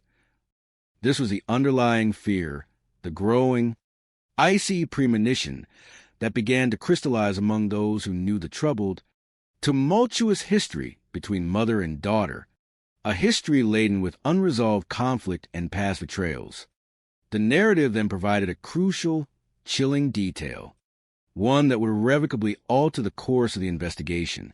Maria's brother noticed that Maria had a swollen eye. This seemingly innocuous detail, initially dismissed, then later recalled with terrifying clarity, would become a pivotal piece of the unfolding puzzle, starkly suggesting a darker, far more violent dynamic beneath the surface of their fragile, superficial reconciliation. Indeed, on that Wednesday evening, September 25th, 2013, the San Diego Police Department received a worried, almost desperate, call for Maria Mansury's family. Their profound and now extended inability to contact the 79-year-old for more than 24 agonizing hours was not merely an inconvenience. It was an alarm bell, ringing with relentless intensity to the close-knit familial network. They called her numerous times. She wouldn't pick up. And according to the family, with a collective, unwavering voice, that was not just unusual, but highly unusual for Maria, the central figure in their extended familial network, the matriarch who had expertly guided them and kept them connected after their arduous emigration. From war-torn Afghanistan in 1979, their family bond was forged through shared experience and sustained by an almost ritualistic daily communication, a constant affirmation of their connection. It was big that Maria wasn't accessible on the phone, a glaring, unsettling anomaly that immediately signaled, with undeniable clarity, that something was profoundly amiss, far beyond a simple oversight. Even more troubling, adding layers of apprehension to the already charged atmosphere, when Maria's worried relatives, driven by an escalating sense of foreboding, stopped by the house that Wednesday afternoon, Maria's daughter, 42-year-old Ghazal Mansury, provided a chilling, almost detached detail. It had been more than 24 hours since she had last seen her mother. Ghazal's explanation, delivered with a disconcerting calm, was that on Tuesday morning, she said she went for a walk. She walks around the neighborhood. She takes a walk a couple times a day. This seemed, on the surface, a perfectly plausible and mundane explanation for an active, if elderly, woman known for her dedication to maintaining her physical health. But the family's collective gut instinct, honed by years of living with Ghazal's volatile complexities and a lifetime of shared history with Maria, immediately recoiled, sensing a profound dissonance in the narrative. Could it truly be possible that the 79-year-old, a woman depicted as increasingly frail and possibly suffering from cognitive decline, had simply gotten lost, her mental faculties tragically betraying her in a moment of vulnerability? This was undeniably the most immediate, rational, and frankly, least disturbing thought that initially crossed the minds of most law enforcement officers. When an elderly person in their late 70s goes missing, one thinks, well, maybe they have dementia. Maybe they've forgotten where they are, an investigator noted, reflecting the common, experience-driven hypothesis in missing persons cases involving seniors. That particular theory appeared, to the initial police responders, and indeed to much of the wider public, to be the most logical, the most readily accepted explanation, drawing as it did on well-established patterns of elder vulnerability. However, Maria's family, intimately familiar with Maria's steadfast, active mind and Ghazal's profoundly tumultuous, drug-riddled past, held a distinctly different, far more disturbing opinion, one that immediately pointed fingers of suspicion towards their troubled kin. Their collective voice, unwavering in its conviction and heavy with unspoken accusation, declared, "The family said that we believe that her daughter did something to her. This was not idle, emotional speculation born of grief. It was a deeply held, psychologically informed conviction rooted in years of observing Ghazal's relentless downward spiral, her complete lack of self-control, and her history of desperate actions. There was no dispute that she was deeply involved in drugs, a life-consuming, soul-destroying methamphetamine addiction that had mercilessly ravaged her physical appearance, eroded her moral compass, and warped her personality beyond recognition. And according to the family, Ghazal's drug addiction wasn't the sole entanglement in Maria's daughter's deeply troubled life. According to her relatives, in the years when she was younger, driven by the relentless, all-consuming demands of her insatiable addiction, Ghazal had resorted to increasingly desperate, humiliating measures to earn the money, the lifeblood, to feed her insatiable habit. She was dancing topless at bars that had drugs and had a very, very bad reputation. She worked there as a dancer. Maria, a woman of profound decorum, deeply ingrained cultural values, and an unshakable sense of family honor, had been utterly, profoundly appalled by her daughter's shocking, transgressive behavior. The sheer shame, the potential disgrace it could bring to their conservative family, rooted in traditional Afghan values, was a constant, gnawing torment, an open wound to her dignity. She was a lady of decorum. She didn't want everybody to know. A desperate desire for privacy, for protection from societal judgment, that spoke volumes about her upbringing and the strict social codes by which she lived. However, despite Maria's heartbroken pleas, despite the entire family's fervent, agonizing attempt to intervene, to pull her back from the abyss, they couldn't get Ghazal to stop. We tried to coax her to come back so we could put her in rehab, a family member recalled, detailing their persistent but ultimately futile efforts. She wouldn't come. The addiction held Ghazal in an unbreakable, invisible grip, a powerful master that demanded her unwavering loyalty, prioritizing the drug above all familial ties, cultural expectations, and personal well-being. Her methamphetamine addiction, a cruel and relentless master, had eventually exacted a brutal, highly visible toll, irrevocably putting an end to her days as a stripper. As her body succumbed to the ravages of the drug, her teeth fell out, her hair started falling off, her skin became wrinkly. The physical manifestations of her drug abuse were stark, horrifying, and tragically public, cruelly aging her far beyond her chronological years. She looked like 60 when she was only 25, a stark and horrifying transformation that tragically mirrored the internal decay of her spirit and the relentless deterioration of her physical health. Although once she was rendered unable to earn money through stripping, a profession no longer sustainable given her physical decline, the family tragically noted that Ghazal had become even more desperate, a person without boundaries, without moral constraints, utterly consumed by the need to fuel her habit. Then Ghazal started stealing, even for her mother, a final, deeply shocking act, not just a violation of trust, but an act of profound betrayal, striking at the very heart of the sacred maternal bond. She had, in fact, stolen some of her mother's jewelry. She pawned my aunt's diamonds. Nothing, it seemed, no family heirloom, no sentimental treasure, was sacred to Ghazal when the craving for the drug took hold. She would pawn anything that wasn't attached to the ground. A chilling assessment of her complete moral destitution, her relentless prioritization of her addiction over everything else. Despite the profound and deeply hurtful nature of these thefts, despite the egregious violation of trust and the financial burden Maria, with her boundless, unconditional love, and perhaps a touch of cultural pride and protectiveness against public shame, had never, not once, reported them to police. Maria decided that she did not want Ghazal to be in trouble.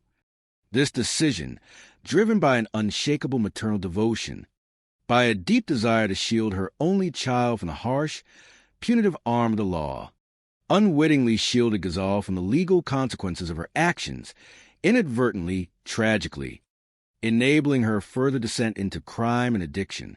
However, according to the family's accumulated observations, Ghazal had an almost preternatural ability to attract trouble, to become a magnet for chaotic and unsavory elements, and worse, to bring that trouble directly into Maria's meticulously maintained one sanctuary home.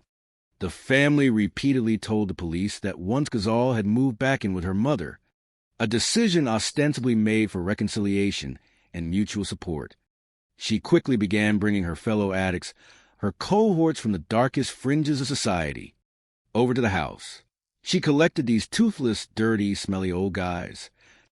This invasion of privacy, this flagrant desecration of Maria's cherished sanctuary, was deeply upsetting, profoundly disturbing, and psychologically traumatic for the proud Maria. They would sleep in the garage. They would come into the house. She was in the kitchen. Their unsavory presence a constant, noxious, humiliating reminder of Ghazal's destructive lifestyle, an assault on Maria's dignity. The family, aghast and genuinely worried for Maria's physical safety, mental well-being, and social standing, repeatedly begged Maria to kick Ghazal out of the house. Their pleas were desperate, their concerns profound, their warnings dire. I said, "Cut Ghazal loose," one family member recalled, offering a stark but eminently understandable recommendation born of self-preservation and pragmatic understanding of the toxic dynamic. But Maria, with that same unwavering, almost stubborn, love that had characterized her entire difficult relationship with her daughter, had always, unfailingly, refused to abandon her. She said, "No, but I'll bet she is. I love her." Her words a testament to the unyielding, unrequited devotion of a mother's heart, a love that bordered on self-sacrifice. Instead, Maria had continued to do what she'd always done, what was embedded in her very being, a core part of her identity as a nurturing parent. She would consistently, persistently urge her wayward daughter to make a profound, fundamental change for the better. Maria would try to persuade her daughter, "Turn around. Look what you've done to yourself. Get rid of these friends. Improve your life." These were not mere suggestions or idle remarks. They were heartfelt entreaties, powerful sermons born of a mother's desperate desire for her child's salvation, for her to reclaim her lost life and her inherent dignity. The family admitted that, at her mother's persistent prompting and relentless encouragement, Ghazal had, to some outward extent, made some positive changes. Her volunteering one day a week at a local church, selflessly serving the homeless, stood out as a tangible sign of progress, a potential step toward redemption and a more pro-social existence. But according to the family's intimate, painful observations, these superficial changes, these outward gestures of reform, did not translate into any semblance of peace, harmony, or respect between mother and daughter. On the contrary, their relationship remained a constant battleground, a perpetual war of wills and words. They were always fighting. They were always arguing. They were always yelling. A chaotic domestic environment where peace was a rare, fleeting visitor. In an Afghan family like Ghazal's, where respect for elders, particularly mothers, is not merely a social custom, but a sacred, unshakable cornerstone of their culture, the mere fact that she consistently yelled at her mother was, in itself, shocking enough, a stark and profound transgression of deeply held cultural norms and moral codes. Ghazal was very disrespectful to her. However, according to the family, Ghazal had gone far beyond simple, albeit egregious, disrespect, venturing into territory that was not just culturally abhorrent, but deeply cruel, psychologically abusive, and profoundly humiliating. Ghazal, displaying a chilling lack of empathy and a perverse desire to wound, had, in front of everybody, called her mother bitch. This was not an isolated incident. A singular outburst of unthinking anger. It was a repeated, deliberate, and deeply hurtful act of verbal abuse, wielded as a weapon. Just flip, and she said that "you bitch bother me too much." So many times, in fact, that it became a comfortable phrase with Ghazal, normalized within the toxic, violent confines of their deteriorating relationship, a casual epithet uttered without apparent remorse. Among Afghans, such profound, sustained disrespect, such a casual, vicious dismissal of one's parents, was not only profoundly shocking, but literally unheard of, a violation of sacred cultural boundaries, a crime against their very heritage. "There are boundaries that you should not cross," a family member articulated, highlighting the depth of Ghazal's transgression, the unbridgeable chasm between her behavior and their cherished values. Of course, merely calling her mother a bitch, however shocking, cruel, or culturally transgressive, was still, by any measure, a long, terrible, and morally distinct way from actually killing her. Verbal abuse, however severe and prolonged, did not inherently, inevitably, lead to matricide. But according to the family's escalating sense of dread, one recent, deeply disturbing incident strongly suggested that Ghazal's toxic relationship with Maria had, indeed, frighteningly escalated from merely disrespectful to overtly physically violent. It had happened on Monday, the day immediately before Maria mysteriously disappeared.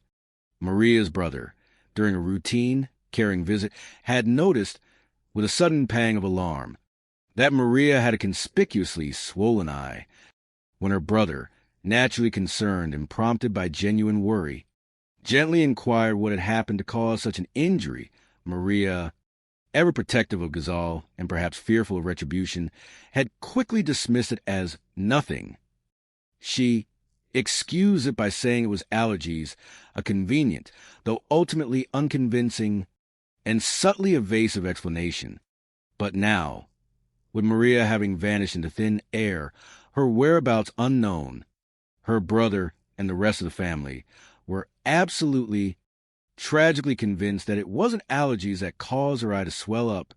The horrifying, chilling conclusion that inexorably formed in their minds was that Ghazal may well have hit her mother, confirming their worst fears about the escalating volatility within the Mansury home.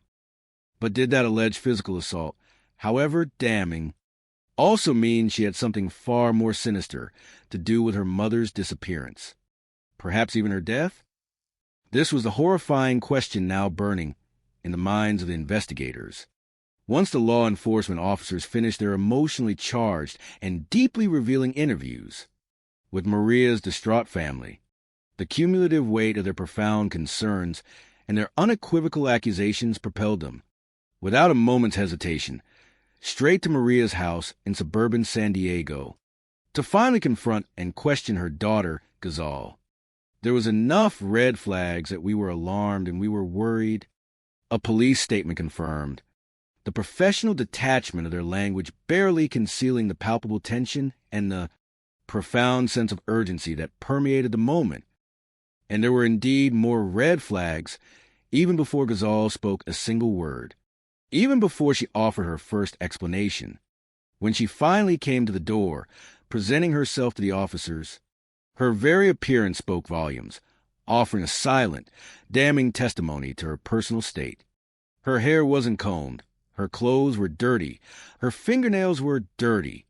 It was a visual manifestation of a life consumed by utter neglect, the telltale signs that eloquently hinted at a persistent, unresolved, and profoundly destructive drug problem. She gave that appearance of someone still struggling with a drug problem, an immediate, unsettling confirmation of the family's earlier, repeated allegations, instantly aligning Ghazal's present state with her notorious past. However, while Ghazal's outward appearance starkly resembled that of a struggling, disheveled addict, her demeanor and behavior in those initial moments of interaction with law enforcement surprisingly contradicted the typical defensiveness, evasiveness, or even hostility one might expect from someone living on the fringes of society, implicated in a potential crime. She didn't act like one. Instead, with a perplexing calmness that immediately intrigued the officers, she was cooperative from the beginning. This unexpected willingness to engage, to answer questions, to ostensibly provide information, initially perplexed the seasoned investigators, creating a curious dissonance in their psychological profile of her. She came willingly to headquarters to provide a statement, a gesture of apparent openness, a willingness to be transparent, that further complicated their initial assessment and deepened the layers of her enigma, methodically questioned by the astute investigators, who, while professional, were acutely aware of the implications of Trisha's anonymous tip. Ghazal did little, surprisingly, to deny much of what the family had already laid bare about their troubled relationship. She made no bones that they didn't have the best of relationships, a concession to the undeniable, publicly known truth of their constant arguments and volatile exchanges. She readily acknowledged that they would argue over her drug use, a core point of contention that had poisoned their bond and defined much of her adulthood. And, with disarming candor, she readily admitted they would argue over her bringing people to home, unequivocally confirming the family's long-standing, distressing allegations about the unsavory parade of derelict characters who had, under her auspices, repeatedly infiltrated and defiled Maria's sanctuary. But despite the undeniable evidence of their bitter disagreements, their perpetual conflict, Ghazal, with an unexpected flash of sentiment, a seemingly genuine display of emotion, swore to the investigators that she would never do anything to hurt her elderly mother, a statement she pointedly punctuated with the emotional plea, "I love my mom. She's all I have," words that, in the complex, troubled context of their history, carried an ambiguous weight of both genuine, if damaged, emotion and possible, calculated manipulation. All she claimed to know, the absolute extent of her knowledge and her prepared alibi for the crucial missing period, was that she had last seen her mother the previous Tuesday morning. Ghazal's carefully constructed statement outlined a mundane, ostensibly innocent sequence of events. Why, I went to her room and I got the car keys, and I drove the car to my job. This suggested, quite clearly, that Maria was still at home, alive and well, when Ghazal departed that morning. And Ghazal went on to explain that by the time she made it home that Tuesday evening, it had already been way past her mother's bedtime.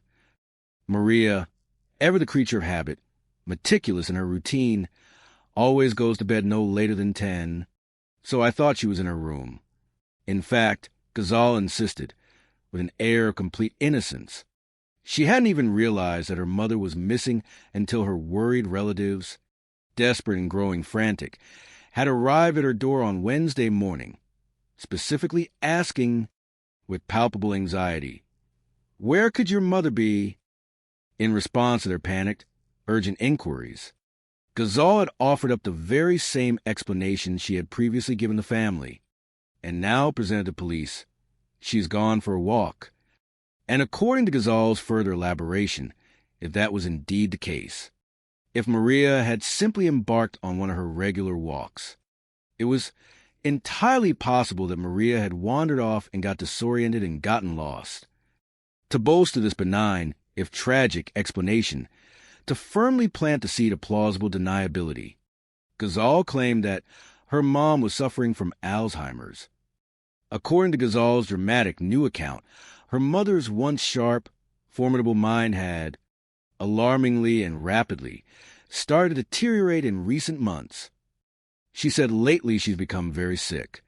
Furthermore, Ghazal added a crucial, highly self-serving detail designed to enhance the plausibility of her narrative. Maria has been lost many, many times in the recent past, suggesting a pattern of disorientation that would lend strong credence to the idea of her simply wandering off again. Not only that, Ghazal claimed her mother had been actively, covertly hiding her illness from the rest of the family, purportedly afraid they would put her in a nursing home, fearing the loss of her independence. Maria Mansury, Ghazal emphasized, appealing to a common human trait, was a proud woman, a detail meant to evoke sympathy and rationalize Maria's alleged secrecy, diverting suspicion away from herself. This unexpected testimony from Ghazal, detailing Maria's alleged cognitive decline, immediately introduced a potent element of doubt into the minds of some investigators. Was it truly possible, they pondered, that Maria's family had, in their understandable distress, their pre-existing biases against Ghazal, and their unfamiliarity with dementia, jumped to premature, erroneous conclusions? Could the investigators' initial hunch, the one predicated on common missing persons scenarios involving the elderly, be the correct one after all? She could have walked away and got disoriented, one investigator mused, weighing the newly presented information against the more sinister possibilities. The scales of justice momentarily wavering, and considering Ghazal's portrayal of her mother, now 79, described as increasingly frail, disoriented, and susceptible to cognitive impairment, a more tragic, less criminal scenario began to unfold in some minds. Maybe she fell down and got injured, and she needs assistance. suggesting a desperate search and rescue, a victim of circumstance rather than a deliberate, heinous crime. The initial phase of the investigation thus found itself operating on a complex dual track, an active, extensive search for a lost, potentially disoriented senior citizen, meticulously conducted with all available resources, while simultaneously maintaining a watchful, albeit subtle, eye on Ghazal, a person of interest whose plausible narrative, while offering a measure of logical comfort, felt inherently incomplete, suspiciously neat, and left a lingering taste of unease. Coming up, the narrator intoned, the subtle shift in tone intensifying the narrative suspense. The search for Maria intensifies. We had helicopters flying overhead. The promise of greater scale, more advanced resources, suggested the increasing urgency and the growing consensus that this was no ordinary disappearance. And a witness comes forward. It was really the big break in the truth. This tantalizing promise of a critical breakthrough, an unexpected turn of events, immediately suggested that the benign explanations might soon be irrevocably eclipsed by something far more shocking, shifting the entire trajectory of the investigation from rescue to something much, much darker. By October 2nd, in the year 2013, 8 agonizing, hope-draining days had relentlessly passed since Maria Mansury, the beloved matriarch, the community pillar, had been officially reported missing by her increasingly frantic and despairing family. Each passing hour compounded their anxiety, deepening their profound sense of despair and the gnawing certainty that something terrible had befallen her. The continuous ringing of her telephone, both landline and mobile, became a poignant, harrowing symbol of their unceasing worry, a constant, unanswered plea for contact that yielded only the hollow ring of silence. The family had been calling up, kept calling, and she didn't answer her phone, a truly harrowing soundtrack to their growing fear and grief. And according to Maria's daughter, the 42-year-old Ghazal Mansury, she had last seen her mother 9 long, silent days earlier, before Ghazal, adhering to her reformed schedule, had left for her volunteer shift at a local church. She says she lost all her mother on Tuesday morning when she took the car keys, and she went to work. This meant Maria, an elderly woman depicted as frail and possibly disoriented, was left without her primary mode of transportation. And if Ghazal had the car, where then was Maria? The crucial question hung heavy in the air, a persistent, unspoken challenge to Ghazal's narrative of an elderly woman simply wandering off. Ghazal, with a disconcerting ease that raised more questions than it answered, offered an immediate explanation. Giselle told them that she must have gone for a walk. This explanation, however, strained credulity for a 79-year-old, particularly after such a prolonged, unexplained absence in a bustling metropolitan area. Worse, Ghazal had already meticulously provided the investigators with the critical detail that her elderly mother was, tragically, suffering from the early stages of dementia, a diagnosis that conveniently aligned with her narrative. That's a very common search for us, one investigator noted, reflecting on the grim realities of missing persons cases, referring specifically to older people suffering from dementia or Alzheimer's that wander away from their residence or their care facility. This professional insight, while medically sound, inadvertently lent an initial air of routine to the harrowing situation, initially guiding the focus of the extensive search efforts towards a benign, accidental explanation. The search for Maria had indeed been monumental, a sprawling, exhausting undertaking that consumed the precious resources and unwavering energy of both seasoned law enforcement personnel and a dedicated civilian community. The search was focused around the residential area where she lived, meticulously covering every possible nook, cranny, and potential hiding place within a multi-mile radius. Beyond the immediate, familiar confines of the neighborhood, the rugged, diverse terrain of San Diego presented additional, formidable challenges, necessitating a broader, more intensive effort. They went through the canyons and were searching via helicopters flying overhead, a testament to the comprehensive, multi-pronged, and ultimately desperate nature of the operation. This was not just a rudimentary ground search. It was an extensive, technologically advanced aerial assault on the vast, indifferent unknown. And that was merely the official search, the coordinated, professional efforts of the San Diego Police Department and professional rescue workers. Beyond that, the civilian community itself mobilized on an almost unprecedented scale, demonstrating the profound impact Maria had had on those around her. We had maybe 5, 8 different groups, a testament to Maria's central, gravitational role in their lives, her expansive network of connections. Afghans, family members, my aunt had a lot of friends, neighbors, and volunteers looking all over.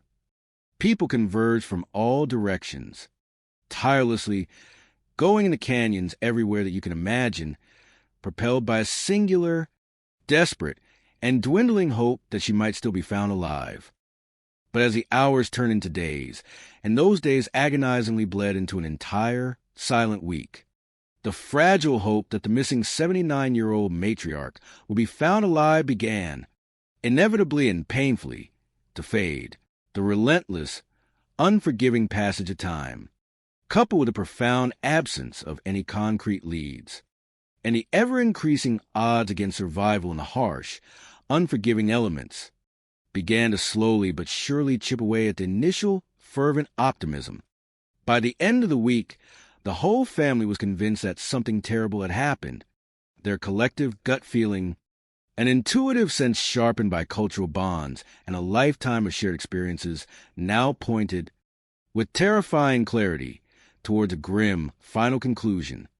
And the authorities, analyzing the same disheartening lack of progress, the frustrating absence of a single positive sign, regretfully concurred with the family's dire assessment.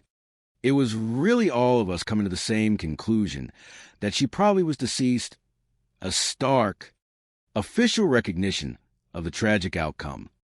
But if Maria was indeed dead, a chilling consensus reached by both her heartbroken family and the grim-faced investigators, the crucial, terrifying question remained: what was the true nature of her death? Was it simply a tragic, if profoundly sad, case of an elderly person getting disoriented, lost in the unforgiving urban landscape, and succumbing to exposure, a victim of nature's indifference and age's cruel hand?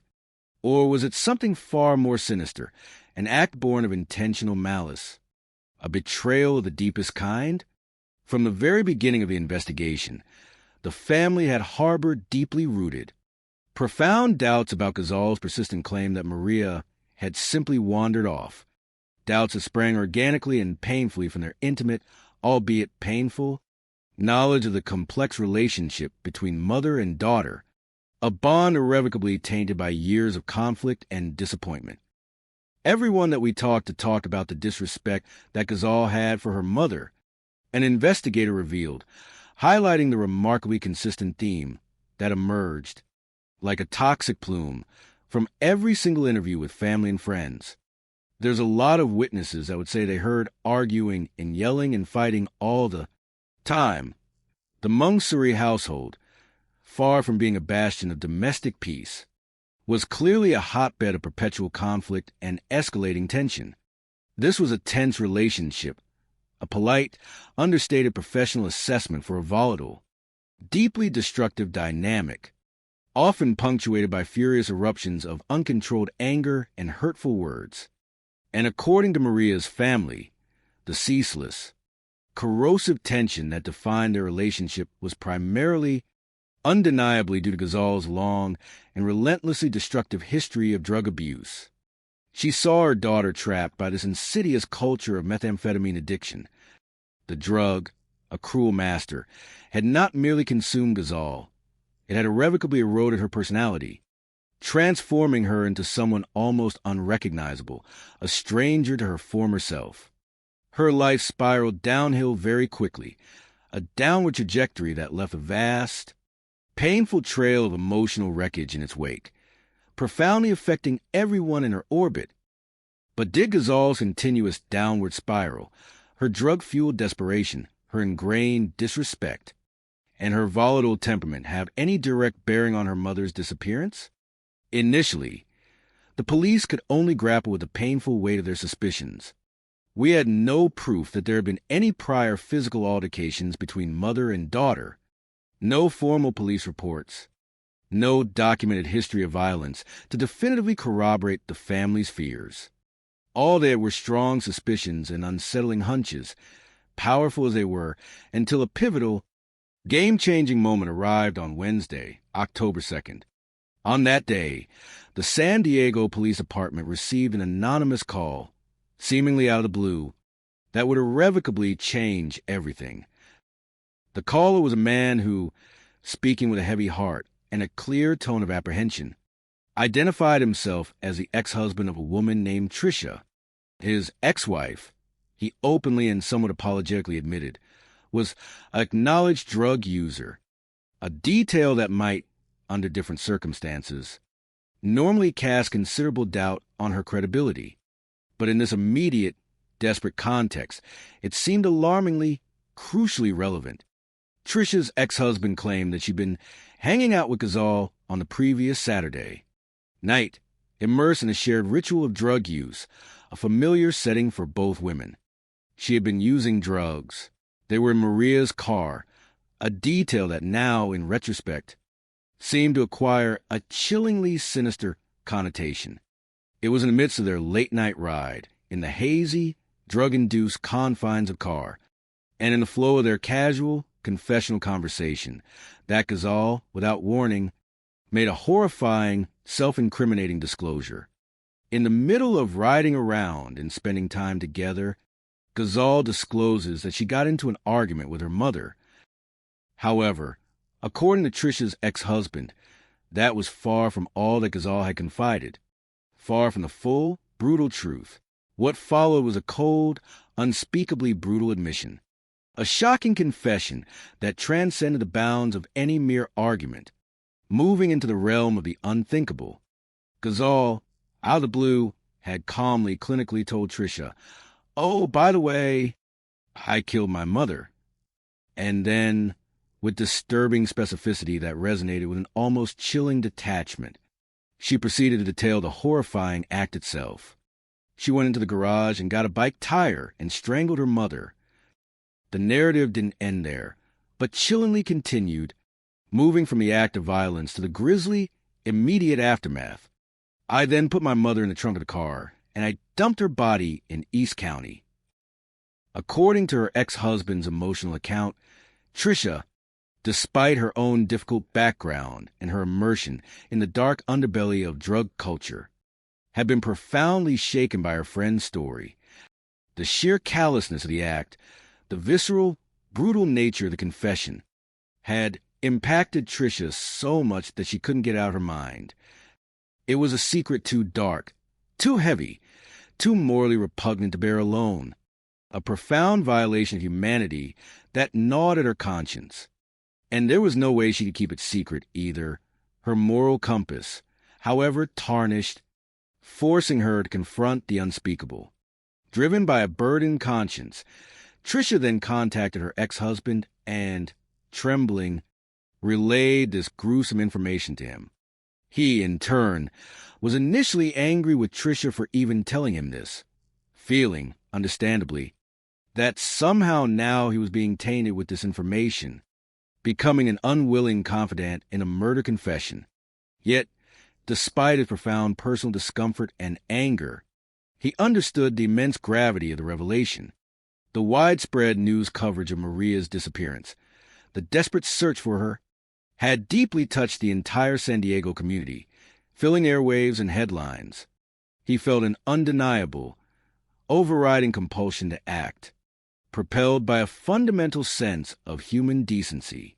He said, "I didn't want to think that this elderly woman's body was being left out there in the elements." A powerful testament to basic human compassion triumphing over personal inconvenience and the understandable desire to avoid involvement. He picked up the telephone and made the fateful call to the police.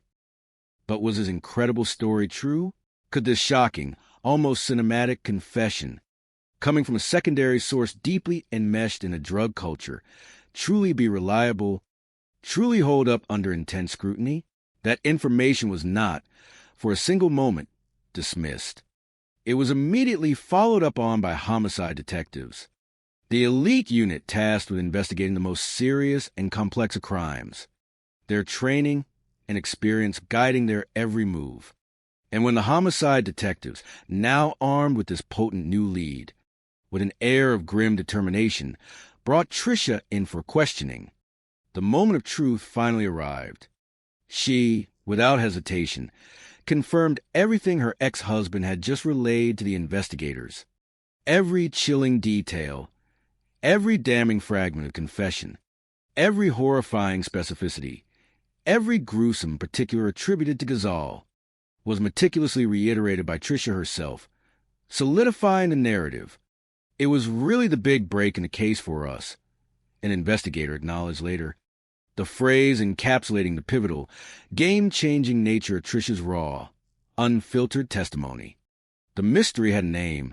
The silence had a voice. In fact, Tricia even provided the investigators with an alleged motive for Maria's murder, a detail that painted an even darker, more complete picture of Ghazal's alleged actions, adding a layer of calculated premeditation to the brutal act. According to what Ghazal had allegedly told Tricia during their drug-fueled conversation, the family's long-held suspicions were tragically, devastatingly accurate. She had been physically abusing Maria. This escalating pattern of violence, rather than a sudden, impulsive act of rage, appeared to be the horrific culmination of a deeply deteriorated, profoundly dysfunctional relationship, and Tricia explained that on the Monday before Maria disappeared, a mere 2 days before her reported walk, things had escalated horribly, gotten irrevocably out of hand during another of their frequent arguments. Ghazal, Tricia recounted with chilling detail, had caused her to be injured. This injury, perhaps a conspicuous swollen, Maria's brother had noticed, and Maria had so poorly explained away, set in motion a terrifying chain of events, sealing Maria's fate. The undeniable existence of Maria's injury meant that come Tuesday morning, the very day Maria vanished into thin air, Ghazal would inevitably have a big problem on her hands, a situation spiraling rapidly out of her control. Mary was supposed to have gone to the doctor's office that very day, a routine medical appointment that now, in retrospect, acquired an ominous, inescapable significance. Ghazal, Tricia elaborated, recognizing the grave implications. Couldn't allow her mother in her condition to go to the doctor because she was bruised. The implications were immediate, stark, and terrifyingly clear.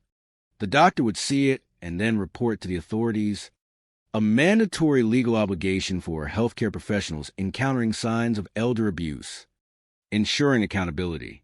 And that would lead to an investigation, and Ghazal would end up being arrested, facing the legal consequences of her actions. Faced with this looming, undeniable threat of exposure, of public disgrace, and of impending incarceration, a desperate Ghazal, according to Tricia's damning testimony, had come up with a solution, a final, horrifying, utterly unthinkable resolution. Ghazal decided, I'm going to kill her.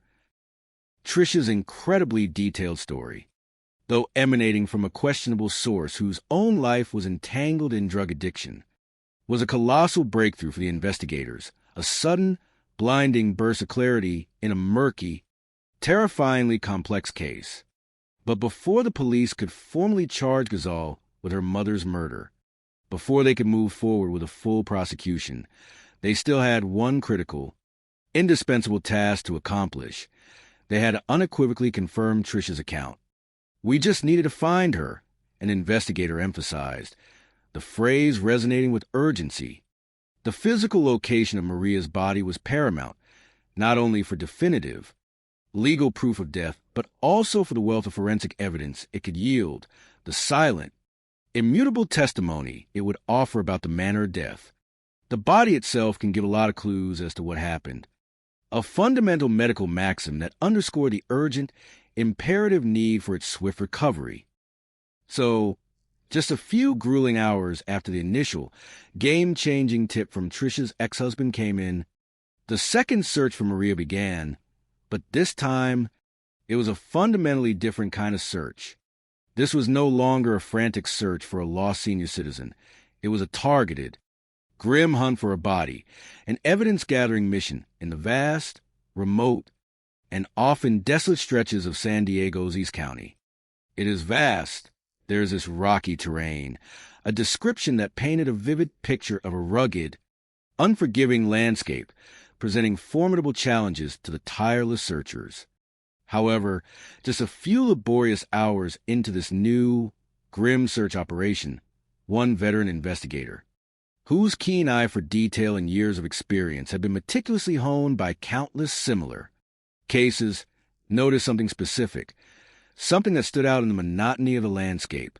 It was a roadside culvert that looked promising, a concrete drainage structure nestled inconspicuously close to the main thoroughfare.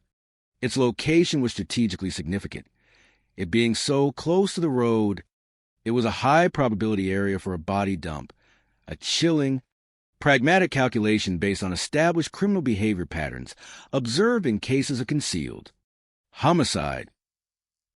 Following his seasoned hunch, propelled by an almost primal intuition, the investigator walked purposefully to the culvert and cautiously peered down inside it, his senses on high alert. What he saw there brought him to an abrupt, disorienting halt, a visceral, chilling moment of realization that transcended mere professional duty. There's a moment of pause when you physically and literally just stop and stare.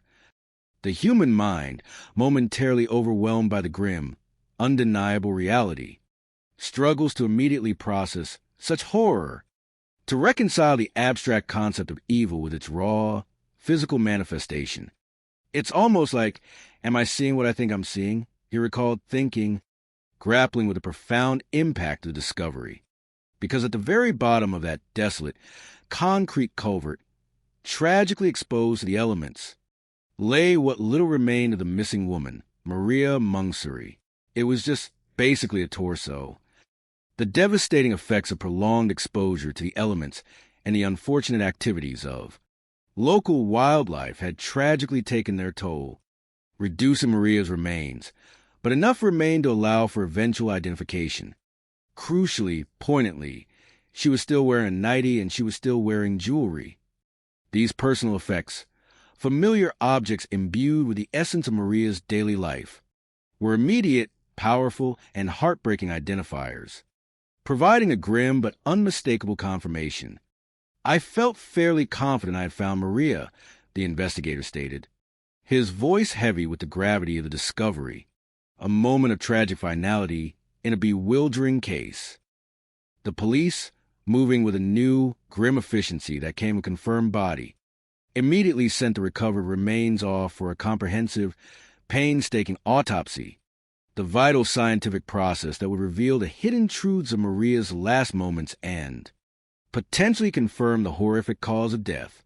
Meanwhile, just a few intense hours later, with forensic teams already mobilized and gathering equipment, investigators arrived on Ghazal's front porch, not for another conversational interview, but armed with a potent legal document that would definitively pierce through a fragile veneer of cooperation, a meticulously prepared search warrant for our house and car.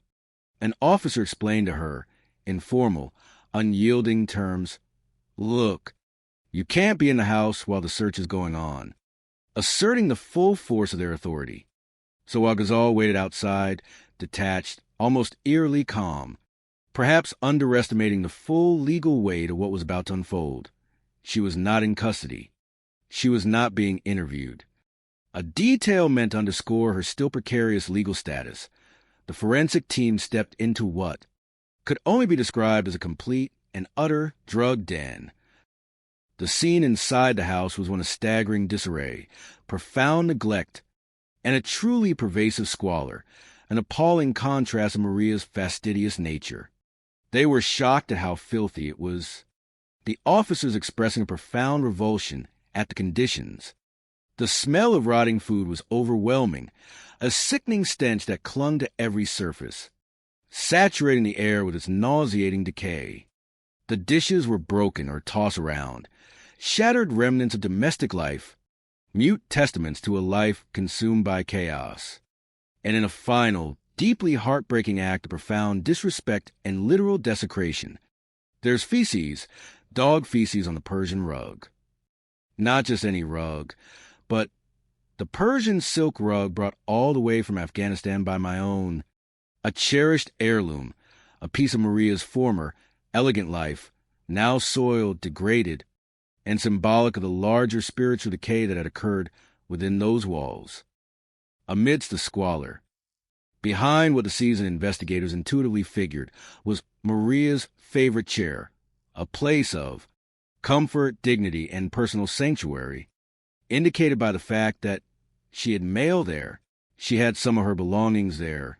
The investigators discovered some deeply suspicious stains, dark, irregular splotches that immediately drew their attention. Preliminary forensic tests conducted on-site yielded a chilling, unequivocal confirmation. It was a positive test for blood. Maria's favorite chair, her quiet retreat, was not the only place that bore the grim imprint of violence. Other significant blood residues were discovered elsewhere. Investigators also found a distinctive set of footprints leading to the bathroom, clearly impressed upon the grimy floor. These were not ordinary tracks. The footprints indicated that whomever walked in that hallway had blood on the bottom of their shoes. A chilling detail that spoke of frantic, bloody activity, of a desperate attempt to clean up or escape from a horrific scene. The meticulous investigation then expanded its scope, logically leading the diligent detectives to Ghazal's car, a vehicle regularly used by Ghazal. The family had repeatedly told them that Ghazal, especially since Maria no longer drove, consistently used her mother's car, making a critical area of focus for forensic examination. True to the chilling confession Tricia had recounted, investigators found more blood in the back of Ghazal's car. Specifically, with damning precision, blood was found in and around the latch area of the trunk and on the rubber lining of the trunk. Undeniable, incontrovertible evidence of a body being transported, a silent echo of a terrible journey. But that wasn't all they found within the trunk's dark, foreboding confines. Tucked away, almost macabre signature of the murder weapon, there was also a bike inner tube. The cumulative weight of this overwhelming physical evidence began, with terrifying precision, to align with the narrative provided by Tricia, the presence of the bike inner tube in the trunk, directly corroborating the method of strangulation described. The bloodstains in and around the trunk latch, perfectly consistent with the transportation of a bleeding body, and the chilling bloodstains behind Maria's favorite chair, indicating a struggle or an injury in her own home. It all appeared to match, with horrifying, irrefutable accuracy, the detailed, gruesome story that Ghazal's drug-using friend Tricia had bravely told the police. Everything seemed to be able to fit into its place, an investigator reflected, the fragmented pieces of the puzzle locking together with chilling, inescapable finality, revealing a picture of matricide. And the very next day, October 3rd, in the year 2013, after definitive DNA analysis unequivocally confirmed that the body recovered from the East County, culprit was indeed Maria Mansury. The San Diego Police Department, armed with overwhelming, irrefutable evidence, placed her daughter, Ghazal Mansury, under arrest for murder. The fragile, benign facade of an accidental disappearance had shattered completely, irrevocably, revealing a brutal, unthinkable truth. Coming up, the narration pressed on, maintaining a powerful sense of anticipation as a judicial process, methodical and unyielding, began to unfold, bringing the case into bright, unforgiving light of the courtroom. Will a new witness strengthen the prosecution's case at trial? She believed that she had seen Ghazal. This suggested further corroborating evidence, an additional layer of truth to be revealed. Or will the defenses take change everything? The inherent drama of a murder trial, the clash of opposing narratives, the desperate fight for justice or vindication, began to take its destined shape. On January 8th, in the year 2015, a little over 15 tenths, emotionally charged months after her mother's desecrated body was discovered, 44-year-old Ghazal Mansury stood trial for murder in a San Diego courtroom. The solemn, imposing grandeur of the judicial setting, with its polished wood and formal procedures, presented a stark and striking contrast to the squalor, the chaos, and the moral degradation of her past drug-den existence. In a remarkable, almost calculated, transformation, she appeared clean, sober, and well-dressed, a meticulous presentation that visually established her as a world away from the dirty, disheveled, meth-addicted figure that had first greeted the bewildered police officers at her mother's door. Those many months ago, her meticulously chosen appearance projected an image of composure, sobriety, and outward respectability.